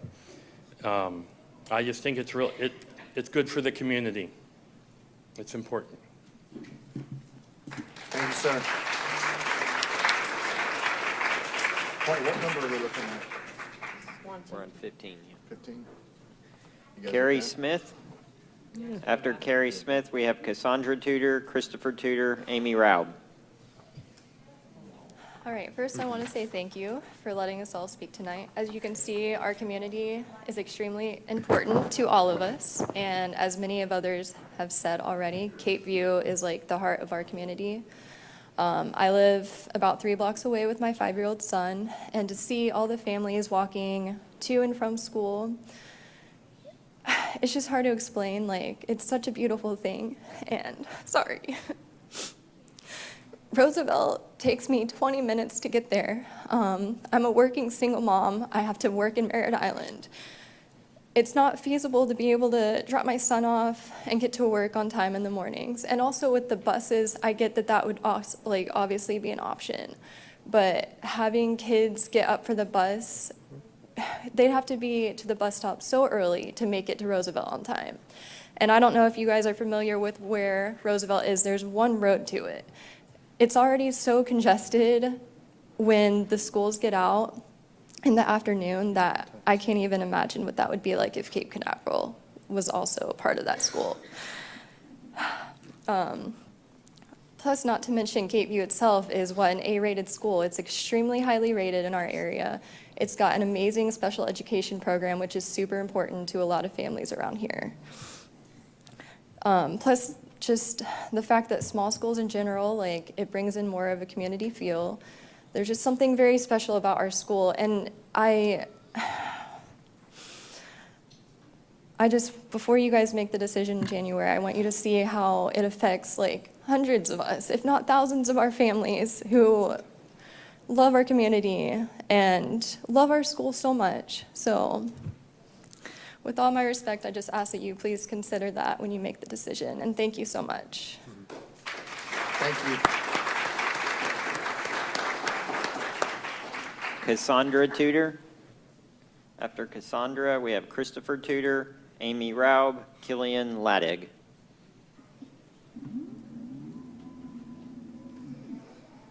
Good evening, members of the board and community. My name is Cassandra, and I'm a parent, educator, and advocate for inclusion. I'm speaking on agenda item I2. At the last board meeting, Dr. Rendell spoke about how every sixth grader in Brevard Public Schools is reading The Coffee Bean, a book about how we respond to adversity. So when I got home after speaking to you that night, I went on Amazon and I bought the book. It's a quick read. In it, we learn that when life puts you in hot water, like a carrot, you can become weak. Like an egg, you can become hard. Or like a coffee bean, you can transform the water around you. You can change your environment instead of letting it change you. Right now, Cape View Elementary is that pot of hot water. Our enrollment is low and our future is uncertain. But what I've seen in this community, from teachers stepping up when others left, to parents organizing and always available to lend extra hands, to students who thrive in our smaller classrooms. This all proves that Cape View is a coffee bean school. Instead of giving up hope, we've come together to share with you how Cape View is more than just a school. We're a family. We're presenting ideas to the board that can help encourage enrollment at Cape View. I stand with the idea I shared at the last meeting about creating a special education hub at Cape View. We all know that schools get more funding for special education kids. Alternatively, we could look into making Cape View a choice school for all of Brevard students. I'd also like to add that I'm a 33-year-old mom. I'm not sure what your age standards include on the young families moving to Cape Canaveral, but I moved into the city 3 years ago. My husband and I just bought a house here this past year. We have a 5.5-year-old and a 1.5-year-old, and perhaps more to come. We bought in the Cape specifically to send our high support needs disabled daughter to Cape View. There's at least 7 toddlers I know of in my neighborhood, plus the 40-year-old mom who just gave birth, and my 35-year-old friend who lives across the street that just announced she's pregnant with twins. You don't see young families statistically moving in because we're mid-age range now. I'm questioning where your data was collected because clearly none of us were involved in it.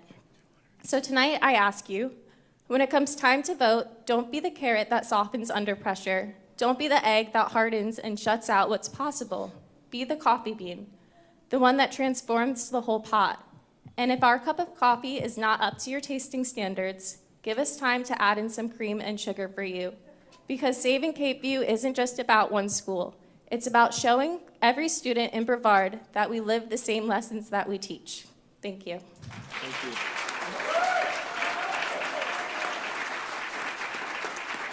Christopher Tudor.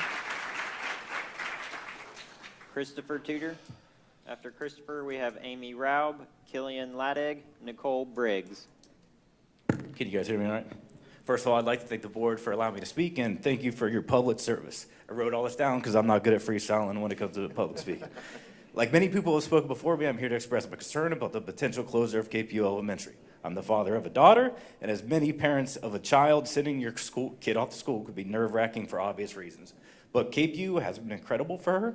Her teachers and staff have given my daughter confidence, stability, and a place where she finally hits educational milestones. That is not something that could be easily replaced. At the last meeting, Dr. Rendell presented a clear and comprehensive explanation of the financial decision leading to this consideration. I understand finances, And I understand that the numbers point in a certain direction. I am a capitalist, and I like to think I understand money. But this is more than the closing of the school. This is a death of a community. We all see the pattern happening in small coastal towns like ours. The data shows that 80% of short-term rentals in Brevard County is concentrated in Cape Canaveral and Cocoa Beach. I believe in a free market. I don't think the government should tell property owners what they can and can't do with their homes. But we also have to ask, where do we draw the line, right? When do we acknowledge that the impact of out-of-state investors buying up entire neighborhoods and slowly draining local families, the children, and the enrollment numbers that our schools depend on? At what point do we just don't sell the barrier islands to Carnival Cruise Line and allow them to drill a lazy river going down A1A, right? Closing KFU wouldn't just affect our children. It would be a signal of a slow death to Cape Canaveral as a community. It is a place with real families and not just visitors. Thank you for your time.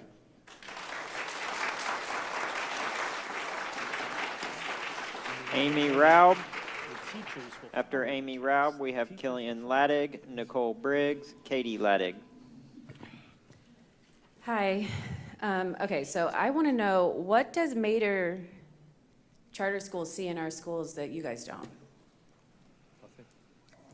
They're a for-profit company, and they know that they can fill those seats. Why? And where are you with that? Because we all know you're very resourceful when it comes to other things, like silencing the public. Whose idea was it to send the cops out to move the food drive? Ms. Raub, if we can I'm stick talking to about the your topic. resourcefulness. Thank We're you. working together, okay? All right, hey, can you I stop wish her you could time for a put minute? that in. Just stop her time. Just because I'm taking notes, what grade is your child in at Cape View? At Cape View. All right, we're good. We're Okay. good. Listen, That was embarrassing, right? Ms. Raub. Yikes. No. Please, No. Please go. I'm not allowed to fight to keep a school open? No, you absolutely could. I was Ms. just Raub. taking Well, then notes. what was the point? We're good. We're good. I've Go ahead. never seen you ask that question in all these years. Ms. Raub. What was that Ms. about? Raub, I'm going to ask You didn't like me You can saying start that the you time. moved the stopped your food drive? time. I've stopped your time. If you can please He get needs to back. apologize to me. No, we're not doing that. I asked you a question. We're not doing that. Okay, Ms. Raub, I'm going to ask you to get back, or you can speak later on. You wouldn't know if I had a kid there, would Okay. you? You don't even show up. Okay, why I Ms. Raub, asked. if we can get back to the topic. So Cape View is the first one on your chopping block. During today's workshop, I heard a lot of, you did a workshop on Schools of Hope, and I heard a lot of board members acting like this was a new idea and you just caught on, and you didn't know this was coming at you like a freight train. But we knew. How did we all find out and you didn't know? What have you been doing to prevent this? And if you've done literally anything, why aren't you communicating that with your constituents, Jean Trent? Some things that I don't think have been helping you with putting butts in those seats in Cape View are, scaring teachers away, lowest teacher pay in the country, some of the lowest reading scores in the country. You don't think families are moving here, like trying to get Jean Trent as their board member? And allowing yourselves to be aligned with Moms for America and Moms for Liberty, who are actively tearing down public Raub, schools. Please. This get was back to their the goal. topic. If you go on Moms for America Please go. website. Ms. Raub, please just get back to the topic. This has to do with it. Please. I'm telling you, this was their plan and they Please, endorsed you. okay, please get back to the topic. It's not. That is the topic, Matthew. No, it's not. Listen, please stop funneling public school dollars out of public schools, okay? Brevard deserves better, way better, way better. Killian Laddig. Killian Laddig. After Killian, we have Nicole Briggs, Katie Laddig, You want to go lower it for and him? Quinn Dykus. Can you want to go lower it for him? Just hang on, bud. He's going to help you lower it so we can see you. I think it's good. I got it. Put a little bit podium for you. A little bit more. A little bit more. That's good. A little bit. Start the timer. Yeah, as soon as you start talking, son, I'm going to go ahead and hit the button. Hello. I am Killian Laddick. I'm a student of Cape View Elementary School, and we've been here for about 2 years, me and my family. The only reason we kind of moved here in the first place was to go to this school. This is an A-rated school. We went to this school because it's a good school. It's an A-rated. And now we're trying to shut it down. What I'm trying to say is, this is multiple things that have been mentioned before, but a lot of the people who go to this school are walkers. And Roosevelt, as we've discussed, is really far away. So to take that away and make multiple students have to go on a bus. Listen, we go to this school, please, we go to this school because it's an A-rated school and it's close. I just want to say, this school is more than just a school. It's the only school in this community, and to shut it down means there'd be none left. So, just know that all the students of this school want to stay here, and so do the teachers. We don't want this to happen, and I bet you don't either. So just to tell, I'm not done yet. I'm just gonna say, we're gonna try whatever we can to keep the school open, and I just hope that we are here next year for another year of Cape View.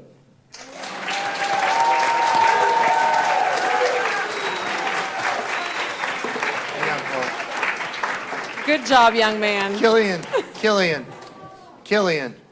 good job, son. Yeah. You did I'll be honest with you. He moved through all the topics. You did a great job.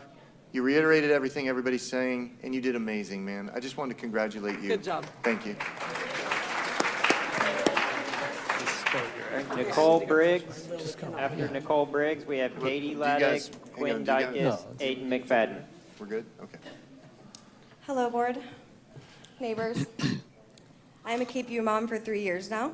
That's barely making it to drop off, work, and pick up, living only 5 blocks. So this change would currently just wreck that. Literally the reason I chose the house I live in. But speaking on the I-2, so basically, again, Cape View is the heart of our little community. We've heard proposals on consolidation and closure framed as necessary savings for efficiency measures, but I'm here to argue that these proposals are deeply short-sighted and that closing our elementary school would be a profound mistake. We must say no to consolidation and yes to investing in the future of our small towns, including Cape Canaveral and Cocoa Beach. Our small town schools are not just buildings, they are anchors of our community. They're a place where lifelong friendships are forged, local history is taught, and every child is known by name. This personal and intimate environment fosters a level of attention and parental involvement that cannot be replicated in a consolidated setting. When a school closes, the town loses its central gathering place, the hub for family events and civic life. The result is undeniable erosion of community, identity, and spirit. The argument is that bigger is better in education is so often false. Studies consistently show smaller class sizes and smaller school populations lead to higher student engagement and better academic outcomes. Our students are thriving in this nurturing, familiar setting. Consolidation means longer bus rides, fewer resources per student, and the stress of adjusting to an entirely new and potentially overwhelming environment for a lot of these students. We owe it to our children to provide an education that is not only excellent, safe, and accessible, but right in their own hometown. Closing a school is an economic blow. It's going to remove young families that will choose to move elsewhere. This creates a vicious cycle of decline. Keeping our school open is not an expense, it is an investment in the economic stability and long-term survival of our small towns. We cannot afford to prioritize short-term savings over long-term health of our communities and the well-being of our children. I urge you to consider that. Thank you.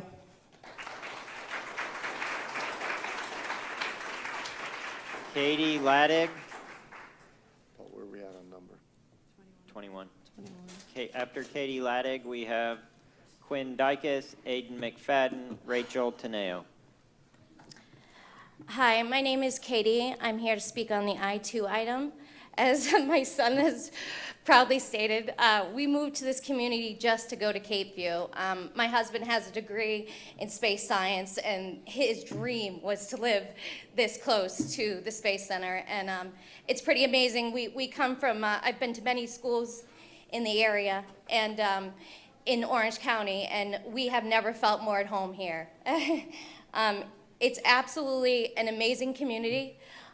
Just rallying the troops, as I said, we've just found out about this, we're gonna call it a closure because that's how we see it, as the closure of this school, of this amazing school. And the city of Cape Canaveral is known throughout the world. We're known for our space program, we're known for this port that just keeps getting bigger and bigger and bigger. And the fact that the only school in the whole community, in our community, could be closed is absolutely devastating. I was quoted recently because I didn't write anything as I did this time, but I could not come up with a better word than devastating. And I understand that there is a big deficit. Like many parents here, I've learned way too much about this that I didn't, in a very short period of time. And I know that there's got to be options. I think that this process, we just found out in August, as I said, I know it's been some discussion since you said about 2019 in the last meeting, that the school closures were coming. And I just feel like, as you see, our community could come together. We have Mayor West on our side, as well as the whole city of Cape Canaveral. They have supported us in the short period of time just to be here to speak with us and to have our backs. And I think if you work closely with the city of Cape Canaveral and Mayor West and the rest of the community, I believe we can come up with some kind of better solution. I don't know what the solution is, that's up to you guys, but I think that there's got to be a better solution.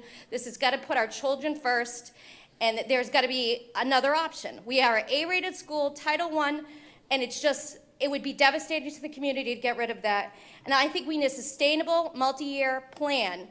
We understand that right now it looks like we're low enrollment, but give us a year. We talked to Mayor West. Mayor West said that he will do anything possible to work with you and work with the community to increase the numbers and keep the school open. And we really just want to make sure that you understand that we'll be back in December, we'll be here in January, and we're not going anywhere. And it's really important to come up with another plan, and we look forward to working with you and our mayor as well on this. Thank you. Quinn Dykus. After Quinn, we have Aiden McFadden, Rachel Teneo, Ethan Teneo.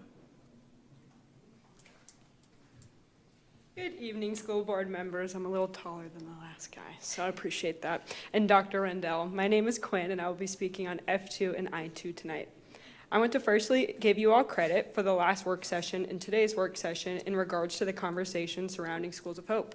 All of your objections, both verbally about Schools of Hope and those that were sent in regards to the 4 schools targeted, including Cape View, were objections I'd been waiting to hear. With the discussion around Cape View tonight, and November 11th being the start of when Schools of Hope could officially express intent, I wanted to offer collaboration to solve the issues of Schools of Hope that will, quite frankly, decimate our schools, which I know you all know. Mirroring what was said today in the work session, I don't think anyone on either side enjoys having these conversations, but I do believe they are necessary in order to come to a resolution that protects BPS schools, students, and resources before their operations become an issue. The protection of our public schools is more important than anything, and we must do so in a timely, transparent, and collaborative effort to be most effective. I work with a nonpartisan, nonprofit organization that has been partnering with school boards, even ones that we have historically organized against, in order to protect against Schools of Hope problem. The issue is bigger than party lines, and it is my belief that an issue this big requires collaboration. We are currently partnering with districts across Florida, 2 of which are Sarasota and Broward, to assist in putting forth resolutions and protections against School of Hope operators who are trying to overreach into these schools. School closures, consolidations, and cooperations impacts will be felt so deeply, not only in Cape View as we see tonight, but in Brevard as a whole. It's important to continue to see presentations like the ones I saw today in the work session in an accessible way for the community and in a timely manner so the community can understand what's going on and have an opportunity to participate before it's too late. Again, I thank you for your objection towards the first attempts of Schools of Hope entering BPS in the work sessions.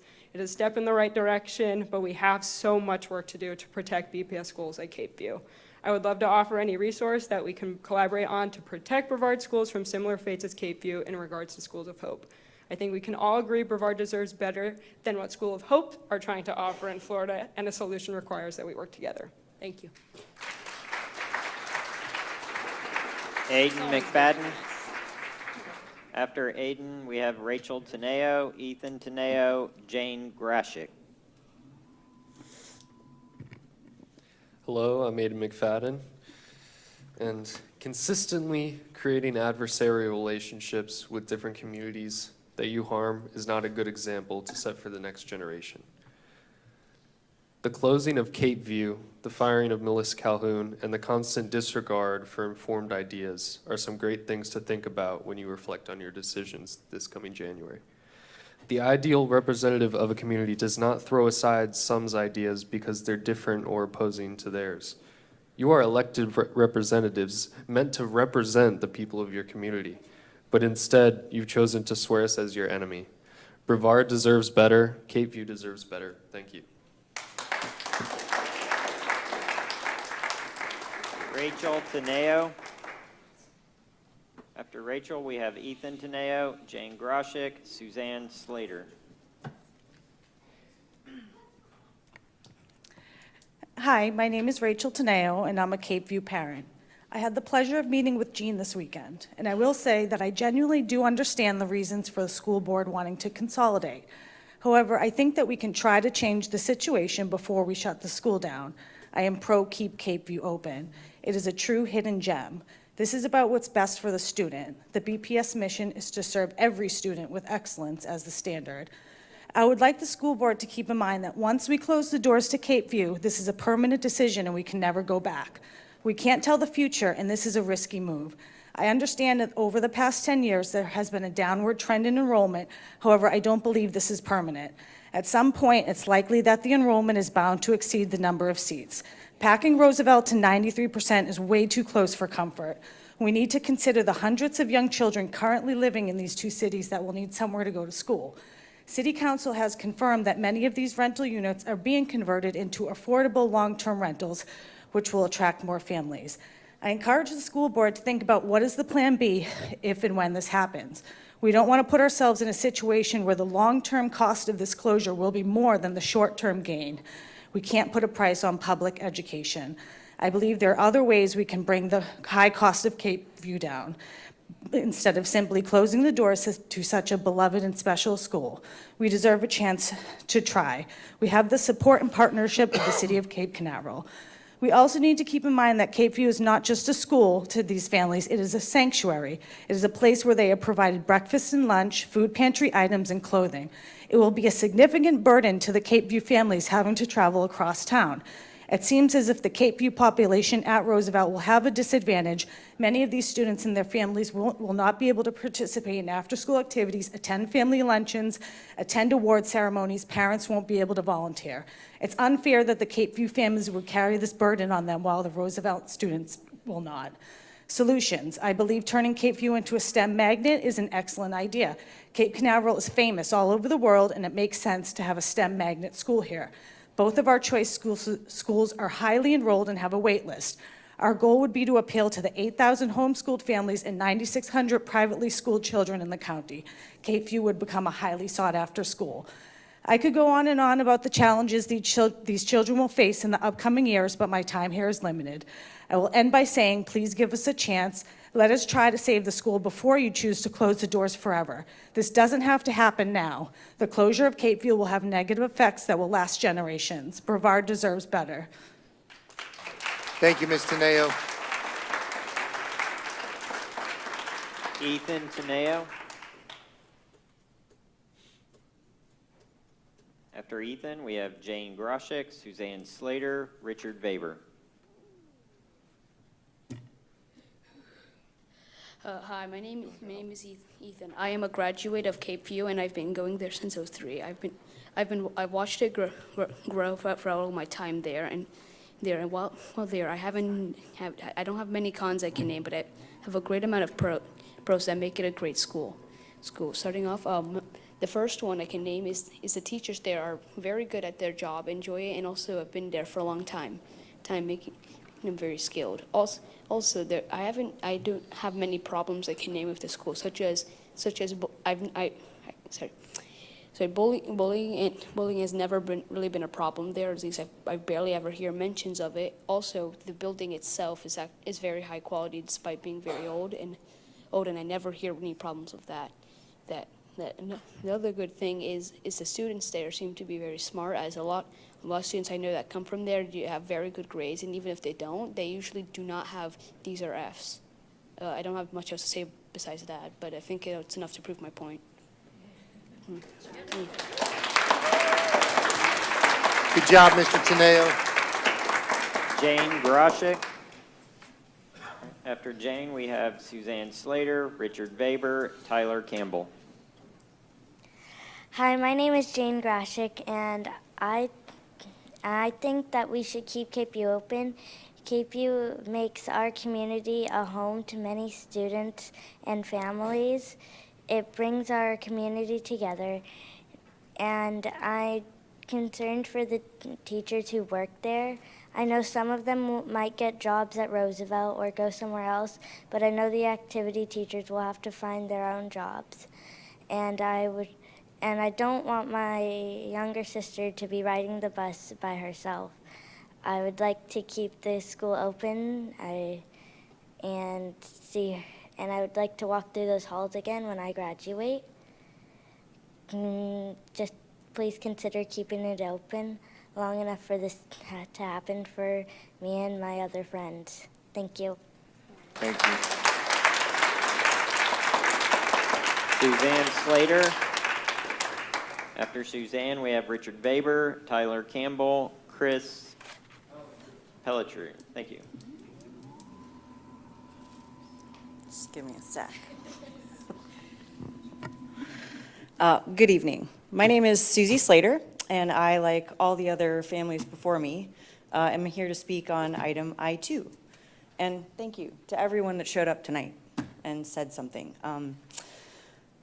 You may not be voting on closing us tonight, but I think we are all going to take every opportunity to speak before you do make that decision in January. My other half already spoke earlier for my family, but I'd like to take this opportunity to reiterate that as the school board, it is literally your job to provide accessibility and transparency for the decisions you are planning on making. Cape View is a vital and integral element of our community, and to put us in a hidden corner of your agenda does not do us justice. The closure of any school deserves at the very least its own agenda item. It also deserves more accessibility, not less, to all the families involved. This community deserves more than numbers as an excuse to close. It deserves solutions, which I know personally have been presented to you. But we would need some time to try to implement anything, and you have not provided that to us. We don't have time to do anything to fix this problem before you decide in January whether our kids have to commute to Roosevelt. and as it has already been pointed out, and I don't need to say it again, is a huge problem for our community. Because what you're planning on doing to us is not an isolated event. It reveals a deeper systemic failure in planning, enrollment management, communication, community involvement, and transparency, as I already mentioned. I would encourage you to try and build trust in a world that needs so much more of it. Our children are not just a number. They are literally our future, and they deserve better. Thank you.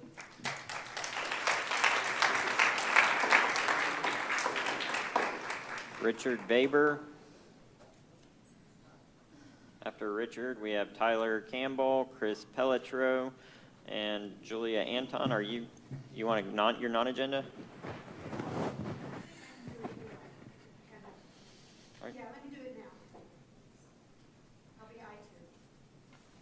Hi. Well, these kids and these parents in Cape View, they made me smile. What makes me sad is them being uprooted to go someplace else, disrupting their routines, you know, handicapped, the ones that are handicapped particularly. And I always go back to these signs where we had a duplicate one. I've been coming here for 3 years now, and I almost looked at that second sign as a mockery, because I didn't think that the students, every student, was treated with the excellence as a standard. I've watched money being squandered. This is another mistake, hiding this. Well, let's just say, I hope you don't work on any changes in any boundaries until you consider them deeply. You need to talk to the community better, more. I think you need to listen to them, not talk at them. That's been missing so far. We need to quit hiding these agenda items. You know, when I came here 3 years ago, the first thing I saw was the consequences of a, now you weren't here, Mr. Thomas, so you're absolved. But 3 of you, at least, were needed to undertake the removal of Mark Mullins. And that was the first night I came here, I said, oh no, what are they doing? And backroom politics. Start focusing on the agenda item if we could, sir. Okay, let's just continue elsewhere. We need to manage our resources. We have not done the best job. And I don't think getting rid of this school is going to help anything. And you will have more transportation issues, and probably more liability issues also. But more importantly, are these families and these peoples. Where's the kid? Did he already leave? The one that said it's an A school? I didn't know that. Yeah, right, but the kid knew it. And think about it long and hard before you do any moving of any lines for attendance. And give it some time and use the space you have. Try to develop the early schooling for the, what was item F3, you know, that you made the, you congratulate them for early childhood learning. And do what you can for making classes there. Thank you. Thank you, sir. Have a great night. Tyler Campbell. After Tyler, we have Chris Pelletreau, Julia Anton, Sandra Sullivan. Thank you, Board, for having me today. I'm going to be addressing I-2. I just want to take a moment. All the families here, I think we can all agree that it would be very difficult for everybody to be making not only the transportation, but everything would become very difficult. The teachers would be moving. My disability that I go through is not only what my epilepsy is very impactful. My wife works 2 jobs to take care of me and my child. My child is autistic. He works, or he is at the school. and the teachers at the school do an amazing job to take care of him. So then how the location of the school is great for me and my family. The teachers go tenfold to do that. They help me on top of that. So for the school to get closed down, it would hurt my family, and I could only imagine the other families that it would hurt here. I would just want you guys to take and put that into consideration today. I know that the vote's not today, it's not until January, but please just put that in mind. Thank you guys very much. Thank you, sir.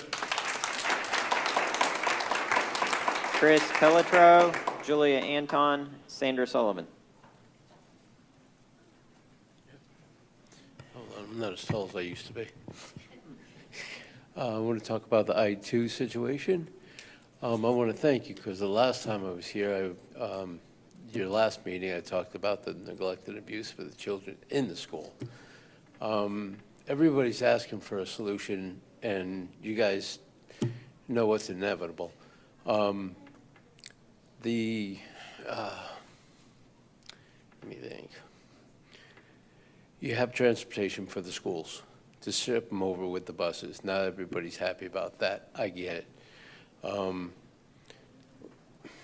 The schools, it's a good school. I've been around 28 years.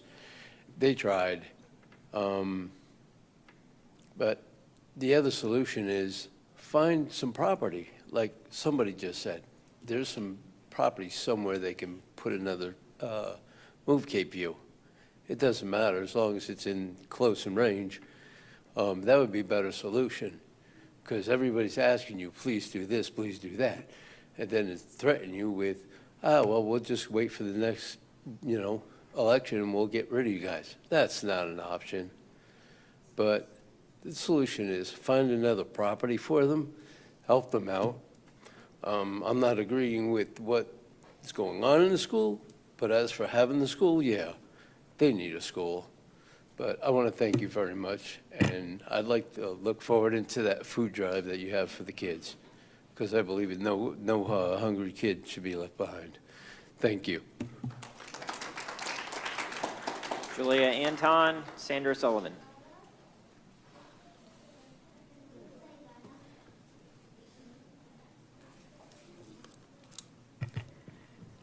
I've heard a lot of good reasons against the closing of Cape View, and I'm going to approach it from a totally different direction. And you may question, is this I-2 or is this Schools of Hope?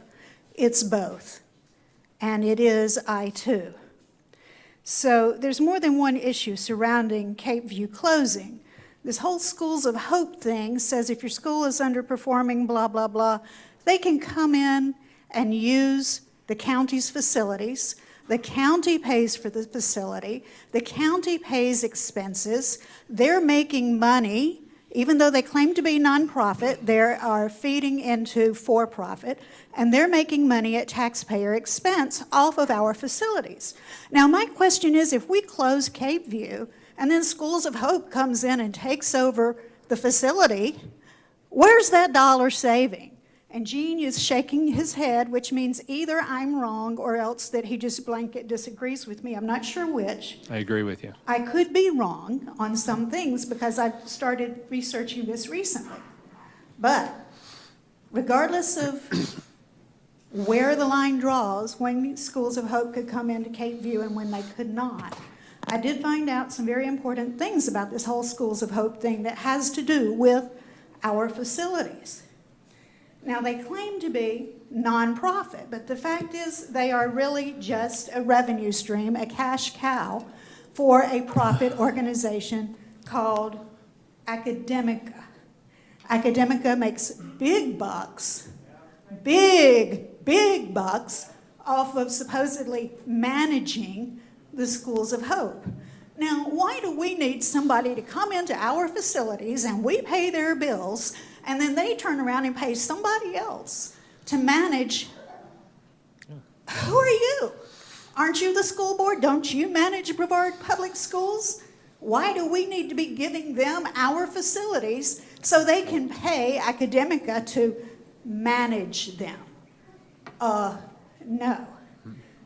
There's, It's just a revenue stream is all that Schools of Hope and Hope operators are.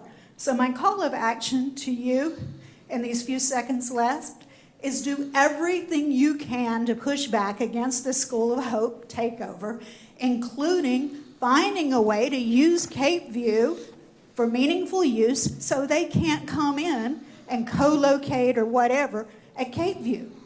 Find a way to do that, charge every single person, Rendell, your entire staff. This has to be a full-blown effort to keep them from funneling taxpayer dollars for their profit.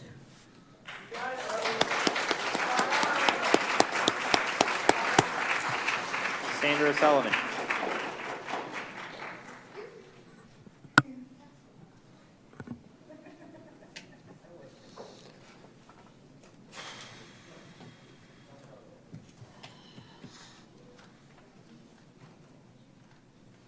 Good evening, Sandra Sullivan. So I heard about Schools of Hope and did records requests. I would have liked seen more transparency by the school board. You knew about this on the 8th of October. And even to just the meeting before Ms. Sullivan, can you speak? I2, talking I2? about boundary changes. Okay, boundaries. And so But it doesn't I think have this anything to do ties with Hope. into it. And to the last person, I would say, I would ask the school board to do what other school boards are doing, and that is write your legislators and request to repeal this, because this does affect the school closures.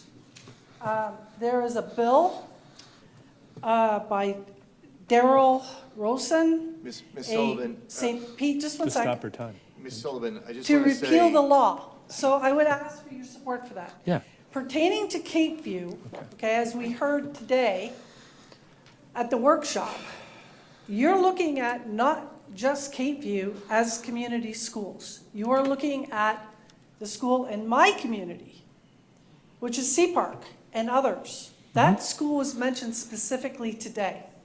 There has been a lack of transparency on the schools that you intend.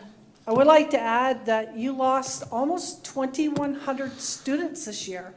And this is an ongoing pattern that you've lost 18,000 students between charter and BPS.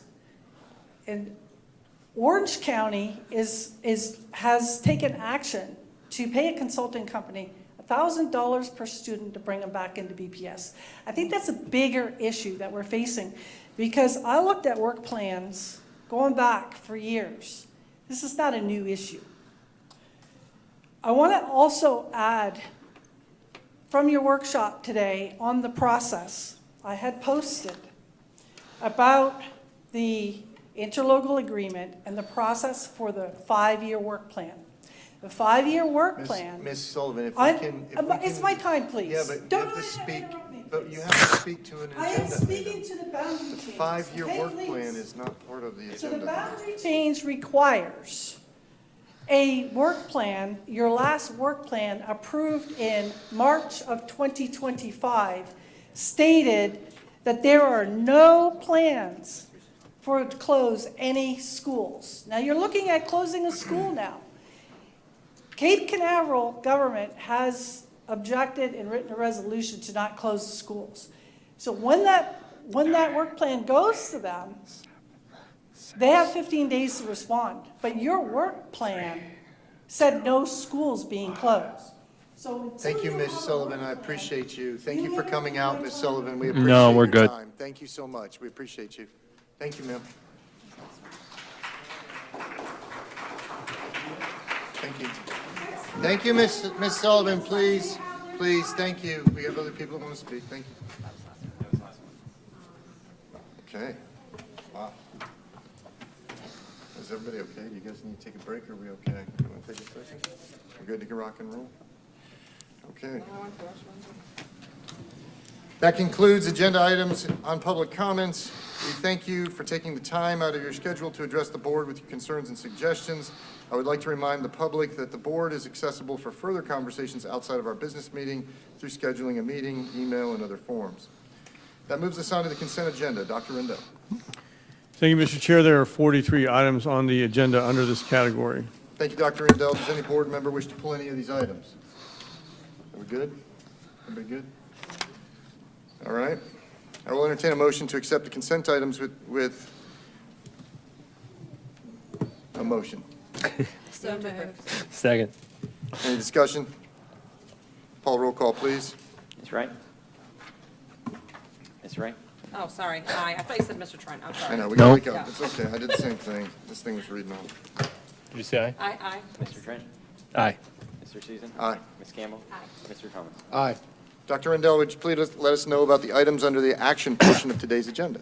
Mr. Susan, there are no action items today. Nice. Okay. We will move to the information agenda, which includes items for the board to review and may be brought back for an action at a subsequent meeting. No action will be taken on these items. There are 2 under this category. Does any board member wish to speak on any of these items? Yes. Okay, Ms. Campbell, does anybody else want to speak on anything? Anybody else? No? Okay. Ms. Campbell, you have the floor.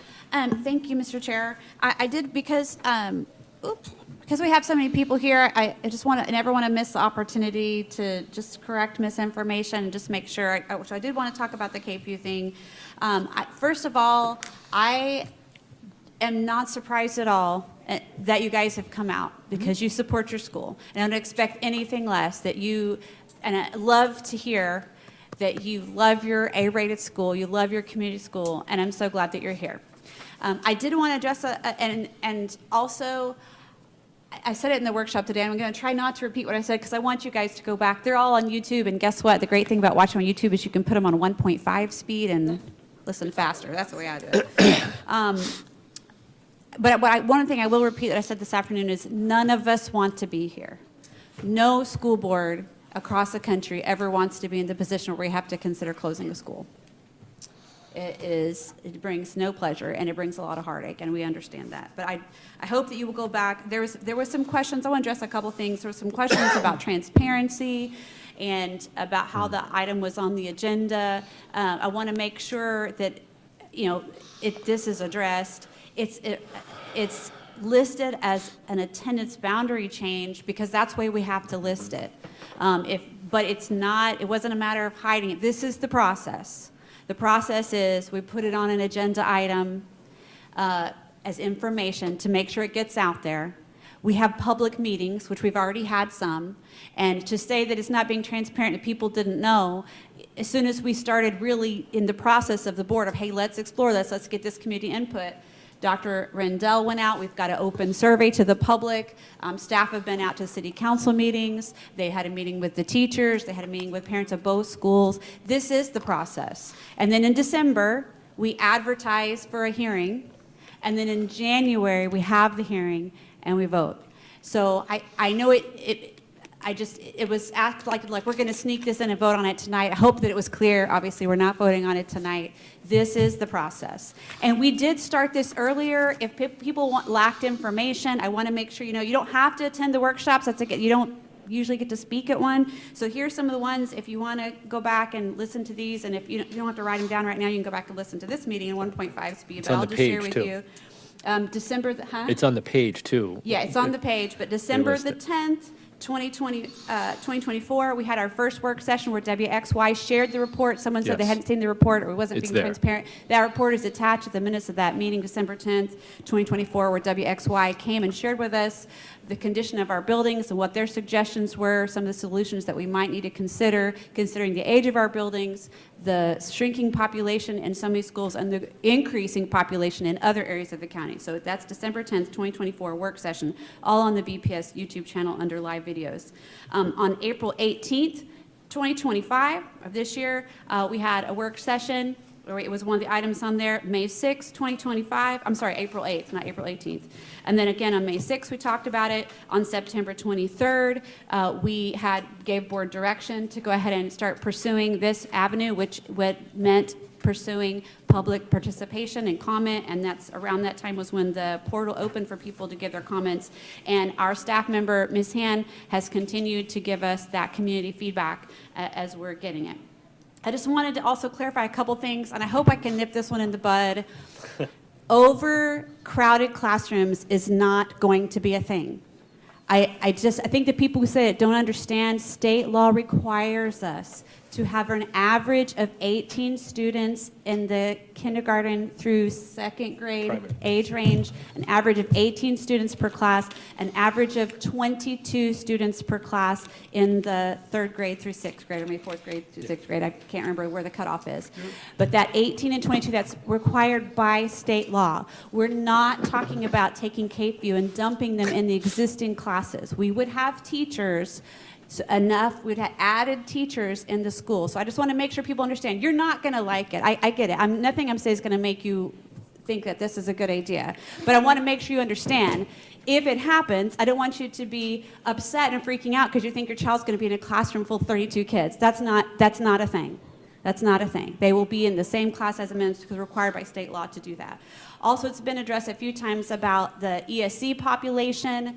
Wherever the children are, in any school they're at, where they have those needs and they have an IEP, we are required, again by law, and because we want to do it because it's best for students, to meet the needs of those IEPs. And those students will be served at any school where they are with whatever their IEP says. As far as, I know people have addressed food, we have free and reduced lunch, and I want to make sure, please stick around, I want to make sure we connect you with a staff member because you mentioned some concerns that I want to make sure that we understand so that if this happens, we can address that. But I just wanted to make sure just people understand that it was mentioned it's not a financial transaction. It is not, even though there's finances involved. Ultimately, the board has to decide what's going to be best for the district and serving every student. And we appreciate you coming out. But I just wanted to make sure, again, because those couple things keep circulating, and every time someone says about overcrowded classrooms, I'm probably going to say something again because that's just not a thing. We want to make sure we communicate because I don't want that fear to be out there. We will abide by state law. We are going to do what's best for kids and make sure that if this happens, that we are going to meet those standards. Thank you, Mr. Chair. Thank you, everybody. I wanted to take a second, and I think he just left. The individual that was talking about the XYZ affair, I was going to have him just check in with Sue and just get the information on the link, you know what I mean? But he'll come back in. I also wanted to just kind of walk through a couple of things that were said, that it would all of a sudden create a large overabundance on the road. Our school times are varied, just so everybody knows. There's elementary, middle, and high, so it's not like all the kids are going to be coming at the same time. The teachers will more than likely follow, if this was the vote, and this is what it was, understand that the teachers from Cape View more than likely would be the teachers at Roosevelt that would also be there. I also wanted to say that there was a comment about closing Cape View would then all of a sudden automatically go to the Schools of Hope. That's not correct. That's not the process and stuff like that. I wanted to take Ms. Campbell and say thank you because you got rid of like 3/4 of the things that I had on here. You always do a great job. And I do want to say that this board's committed to trying to make the right decision. We're actively looking for things. I just wanted to say thank you to everybody who came here to speak tonight and actually took the time to speak to this item in a very well thought out and respectful way, including our kids. So thank you very much. Anybody else got anything? Did you want to add anything? All right, even though if I may Yeah, go ahead.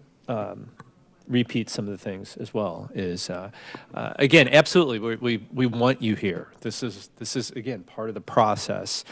We expect you here now. We expect emails to keep coming, voicemails, conversations, coffees. This is part of the process, is to get solutions, to hear your solutions. Many times it's actually just wanting more information, that, the fear factor of if this happens, or can we change this, or we stop this from happening. And many of the conversations I'm having is, we have a customer issue, and those are the amount of students. So I haven't heard much about, well, if we offer more services, kids are just going to appear. We get most of all students in the Cape Canaveral, in the Cape View area to come to Cape View. So an idea to take students from other schools, that's not necessarily what we're looking at. That's not long-term. But something I wanted to mention is, that we have two cities that are struggling right now, and that's Cocoa Beach and Cape Canaveral. And we really can't save one without the other. The attendance issue is in both cities. Both city councils have been struggling with how to stop the progress if they can. You know that. If you live in those communities, you're talking about transparency, you know what we're up against. You know it. You know the Airbnbs. That's not a school board issue. We can't stop that. And I'm not blaming the city councils, but they have not been able to stop the tsunami of the short-term rental problem, which is driving our families away. When you have two schools that need to have 500 students and we have 250 students, please come up with a viable solution that we can add a couple hundred students to both schools. Other than that, the students will suffer. They're going to suffer with programs. That's coming. The state is not giving us enough money that we can spend 40% more on student speech side when the rest of the students across the county are getting not that. So, you know, we have 86 traditional schools, 100 schools altogether. It is not a good situation overall. The School of Hope is, you know, it's a parasite coming into our schools. Please take some time, watch the presentation that Suhan had given us today, this afternoon. It was very informative. That is nothing that we want to be a part of. So we're open. That's why we are there. I will say the district did their part presenting to the Cape View and the Roosevelt families. That wasn't a school board situation there, but now it's our turn. You know, if you're concerned, reach out to us. Come back again at the next board meeting. Come up with some ideas. Look at the possibility of if this does happen, then what? You know, that's part of this. And, you know, that's a whole nother conversation that we probably, I'm going to say, could be the best situation in the county of Brevard to be able to have, if this happens, to have a K through 12 where kids are going to school together, that same group of kids for 12 years. I've had 2 kids graduate from Cocoa Beach, and I have one there now, and they've been through Roosevelt. Yeah, I've been around Cape View.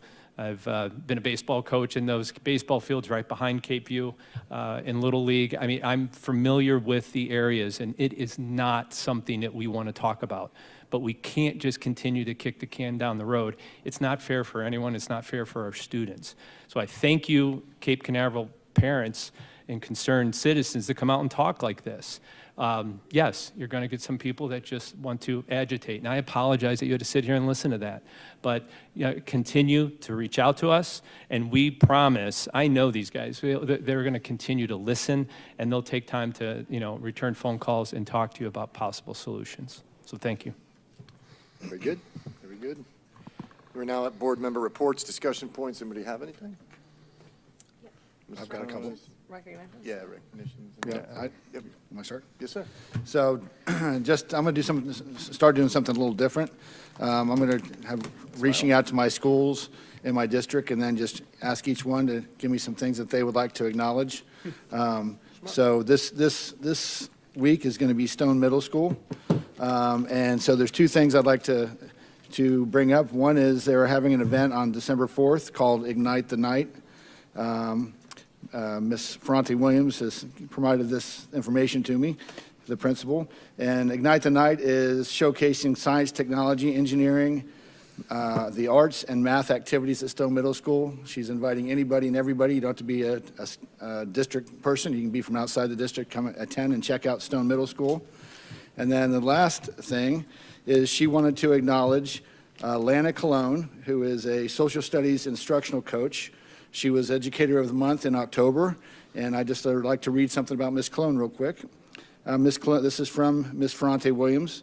Ms. Colon is nominated for Gopher Educator of the Month because from day one, she has made the teachers feel confident in teaching students. As a social studies coach, she consistently goes above and beyond what is expected. She models lessons for teachers to teach throughout the day and always ensures all teachers have the materials needed to succeed.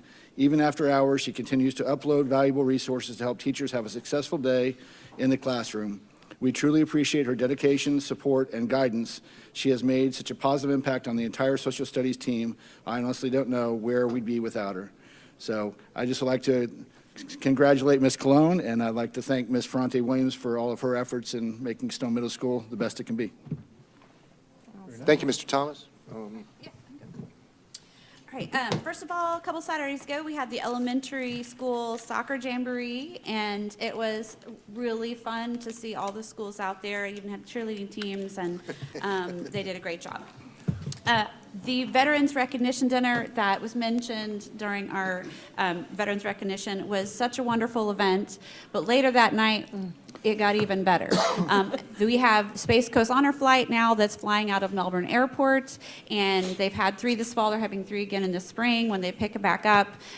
We're getting those emails from Miss Judy asking for letters and things like that, but I didn't think we'd be able to do it because we had this veterans event, and while we were there, they shared that Congressman Herodopoulos was actually going to be leaving the event and going down to the airport to recognize our veterans, and so we said, let's just go. For me, it was on the way home. I have to recognize Miss Wright, who drove all the way down to Melbourne Airport and then had to turn around and go back to Titusville when we were in Cocoa, I think, or no, we were in Beer at the time. Yeah.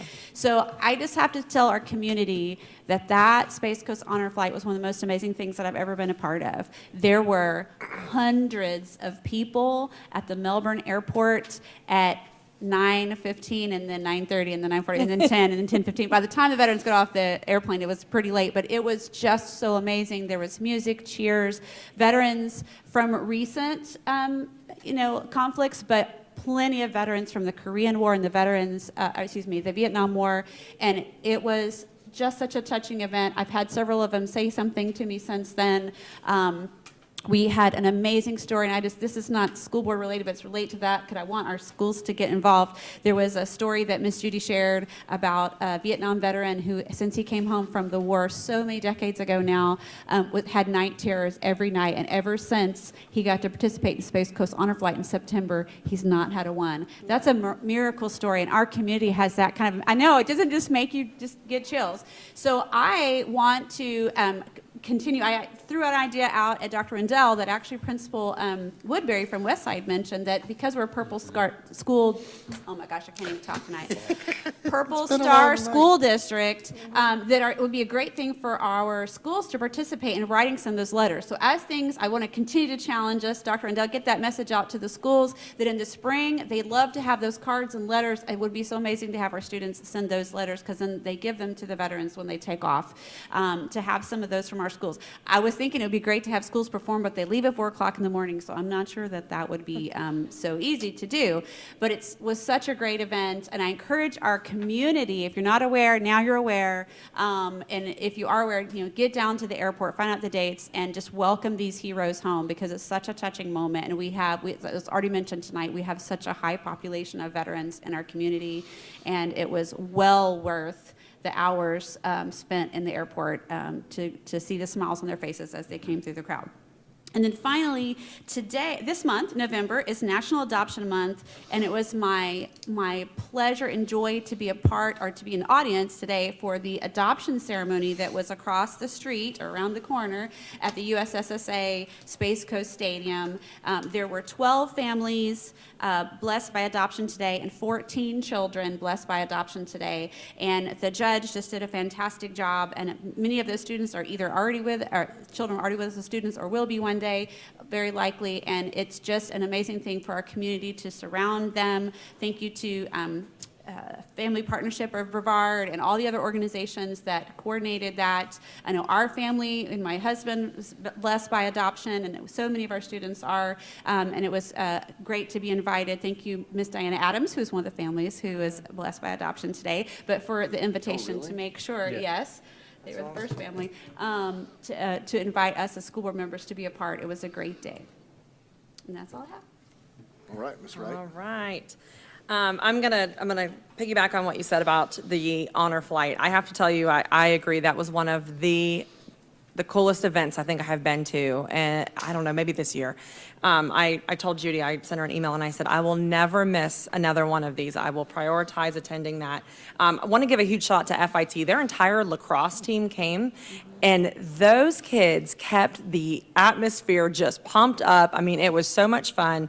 Everyone was waiting, and there was just a lot of really neat things that were happening there. And it was a moment where everyone kind of unified under just really supporting these heroes that have come back through and had a special day. So thank you to Space Coast, Space Force, JROTC. Their JROTC program handwrote letters to all of the veterans that went on that flight. So again, I challenge all of us, when we get that email from Judy, let's send it to our schools and ask them to please participate in writing those letters, because the mail call is just so important when they're on that plane. That's something to let them know that we appreciate them and the sacrifice that they have made for our country. Want to just draw highlights to a couple things, because some of this stuff just gets overlooked in the midst of like, hey, we're doing all these things. We approved these things that are on the board agenda. And so tonight, one of the things that we always get is our Head Start updated programs. And I love seeing those, since, we're right now, we're kind of early stages, but Head Start did 402 vision and hearing screenings in the month of September. They did 134 dental exams to our pre-K students. So that's an entryway to just teaching these kids that they don't have to be scared of the medical system, of getting their teeth checked, their eyes checked, their ears checked, and I just think that's such a huge initiative. So thank you to Head Start for doing that. One of the other things that's very exciting, and I don't know, board members, I get this a lot, but issues around, we'll hear about buses that are running late, right? That's something that comes up. But our board tonight approved the bus attendant's job description, which means that will be a position that will help alleviate some of the bus issues we have with having certain people that need to ride the buses for some of our special needs kids in those situations. So that's very, very exciting for our school district. Want to thank Titusville High, also Rachel Rutledge, and doing the CTE tour at Titusville High. We had a lot of great business partners that came alongside and really wanted to see some of the different things we had. And nothing makes me happier than when they come in and I see them passing out cards to their instructor, because I know that they're going to actually link our kids to a job. So thank you so much to all those business partners that participated, and to Rachel and her team for coordinating that. I'm going to obviously let you defer to the O'Galley diesel ribbon cutting. That was another fun event. There's been like weeks since we got together, so it's been a lot of stuff. Fairglen, best day ever. Thank you so much for inviting me to that. That was so much fun. It was the best day ever, so I appreciate what you're doing there. Then the other thing, also, board, we know that we have our Teacher of the Year, Employee of the Year, I believe, breakfast tomorrow. So just make sure I think everyone got on their calendar. We're all going to be there. The last thing I want to do is I want to say thank you so much. The Brevard County Agricultural Awareness Tour took place last week, and we got to go tour 2 different farms, and the Kempfer Farm and then the Deseret, is that how you say it, Deseret? Yeah, anyways. Just absolutely eye-opening. This is the first one that tour has taken place since 2020, since COVID. And I just want to thank them for opening up their doors, letting us see a different way of living, a different line of work that a lot of times people don't get to witness and see and experience, but it was very informative. A lot of our elected officials in Brevard County were there, so I was happy to see them learning all the things that they're doing out there that are absolutely wonderful. And thank you to those families and individuals that opened that up. And that is all that I have. Mr. Trent. I am going to give up my time. These nice people that have come here they probably need to get home. And you guys have covered lots of it. So, I'll be real fast. I appreciate you talking about the elementary school sports, which I just want everybody to know we are the only county in the state of Florida that has elementary school sports. And that's our commitment to these kids in health and athletics and everything else. It was amazing, and we're getting word that NFL Flag and others are going to be coming in to support us for the upcoming flag football that we have inside of elementary school, middle school, and high school this year. So many people don't know, but the female sports for flag football is just increasing at rates that we've never seen before, and the girls are all excited about it. So lots of really good things to come in the spring there. Lots of great things were at the soccer. People were, I also, like you said, they had cheer captains and squads, and I felt like I was at a literal football game because they were cheering across and there was so much competition. I may have yelled so loud that the guy next to me's watch went off a couple times saying that it was too loud around him, and he showed me, so that was pretty funny. But I did want to say it was exciting to be a part of it. My son played goalie, and look forward to it next year. You're right, the O'Galley ribbon cutting, that's a big thank you, not only to the board, but also to Dr. Rendell. As we talk about many of the things that we talk about, it takes a superintendent to take his time to go through and actually prepare and do these things the right way, because we can come up with the ideas, but it takes the initiative to get it done the right way, and it's flawless. The O'Galley ribbon cutting for the diesel programs is probably one of the best programs we have. We cut the tape for it, and what it does is it builds kids for Caterpillar diesels. It builds kids for, Canaveral ships and stuff like that are inside there, all their diesel engines. There's so many opportunities for kids with diesel that we did not have in our automotive program, so this was a great opportunity for them. It also supports our agricultural centers and stuff like that. I did want to say one last thing. I made an announcement about our raceway at the race league, but at the O'Galley thing, which is not an official thing with the schools, but it's a bunch of kids that are racing, right? But I did want to say that we heard today, and that's one of the reasons I kept walking outside, that McLaren Racing is going to come in and sponsor our teams like you've never seen before. And if anybody knows what F1 McLaren Racing is, it's not a joke. It's not even NASCAR. It's like something you've never seen before. So there is going to be stuff that's going to be happening in this county in that regard that is going, it's going to send some shockwaves across the country. So I just want to say thank you to everybody. Appreciate it. And that's all I've got. Do any other board members have anything else to discuss? Mr. Chair. Oh, yeah, I'm so sorry, Dr. Rendell. This is my first night. This is my first night. Appreciate it. So I do want to follow up a couple things that were talked about. Mrs. Campbell and Mrs. Wright both talked about the honor flights, and so as Mrs. Campbell requested, I did reach out to the officials that run the honor flights, and I already have the dates for next year. So we're already working on ways we can participate and support that. So already got plans in action for that. Something that's happened since we last met is some of our schools have retained and some schools have earned for the first time Purple Star school status. We are one of only 5 districts in the state of Florida to be a Purple Star district. There are 67 districts in Florida.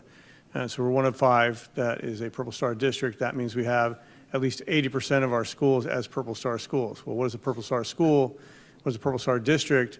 That's a school that supports military families, that has concrete ways that they operate to make sure that they welcome these families into their community and into their schools. Military children move around the world a lot. They face a lot of transitions when they move. And so we want to make sure we do everything we can to welcome them into their new home, their new school, and then also value the service members that are serving in our area, in our community. So we now have a total of 93 Purple Star schools in our district. So all but one of our traditional schools and several charters. And we also have a couple private schools. They're not in the 93, but so it's 3 schools that were our first, Cocoa Beach, Holland, and Quest, renewed for the first time because you get a 3-year designation, and then Discovery Elementary and Lockmar were the first time Purple Star schools this year. So great job by all these schools and all the people involved to make sure that we're doing the right thing by our military families and our military children. It's great to be recognized for that by the state. All right. We'll take a brief recess and reconvene. All right, thank you.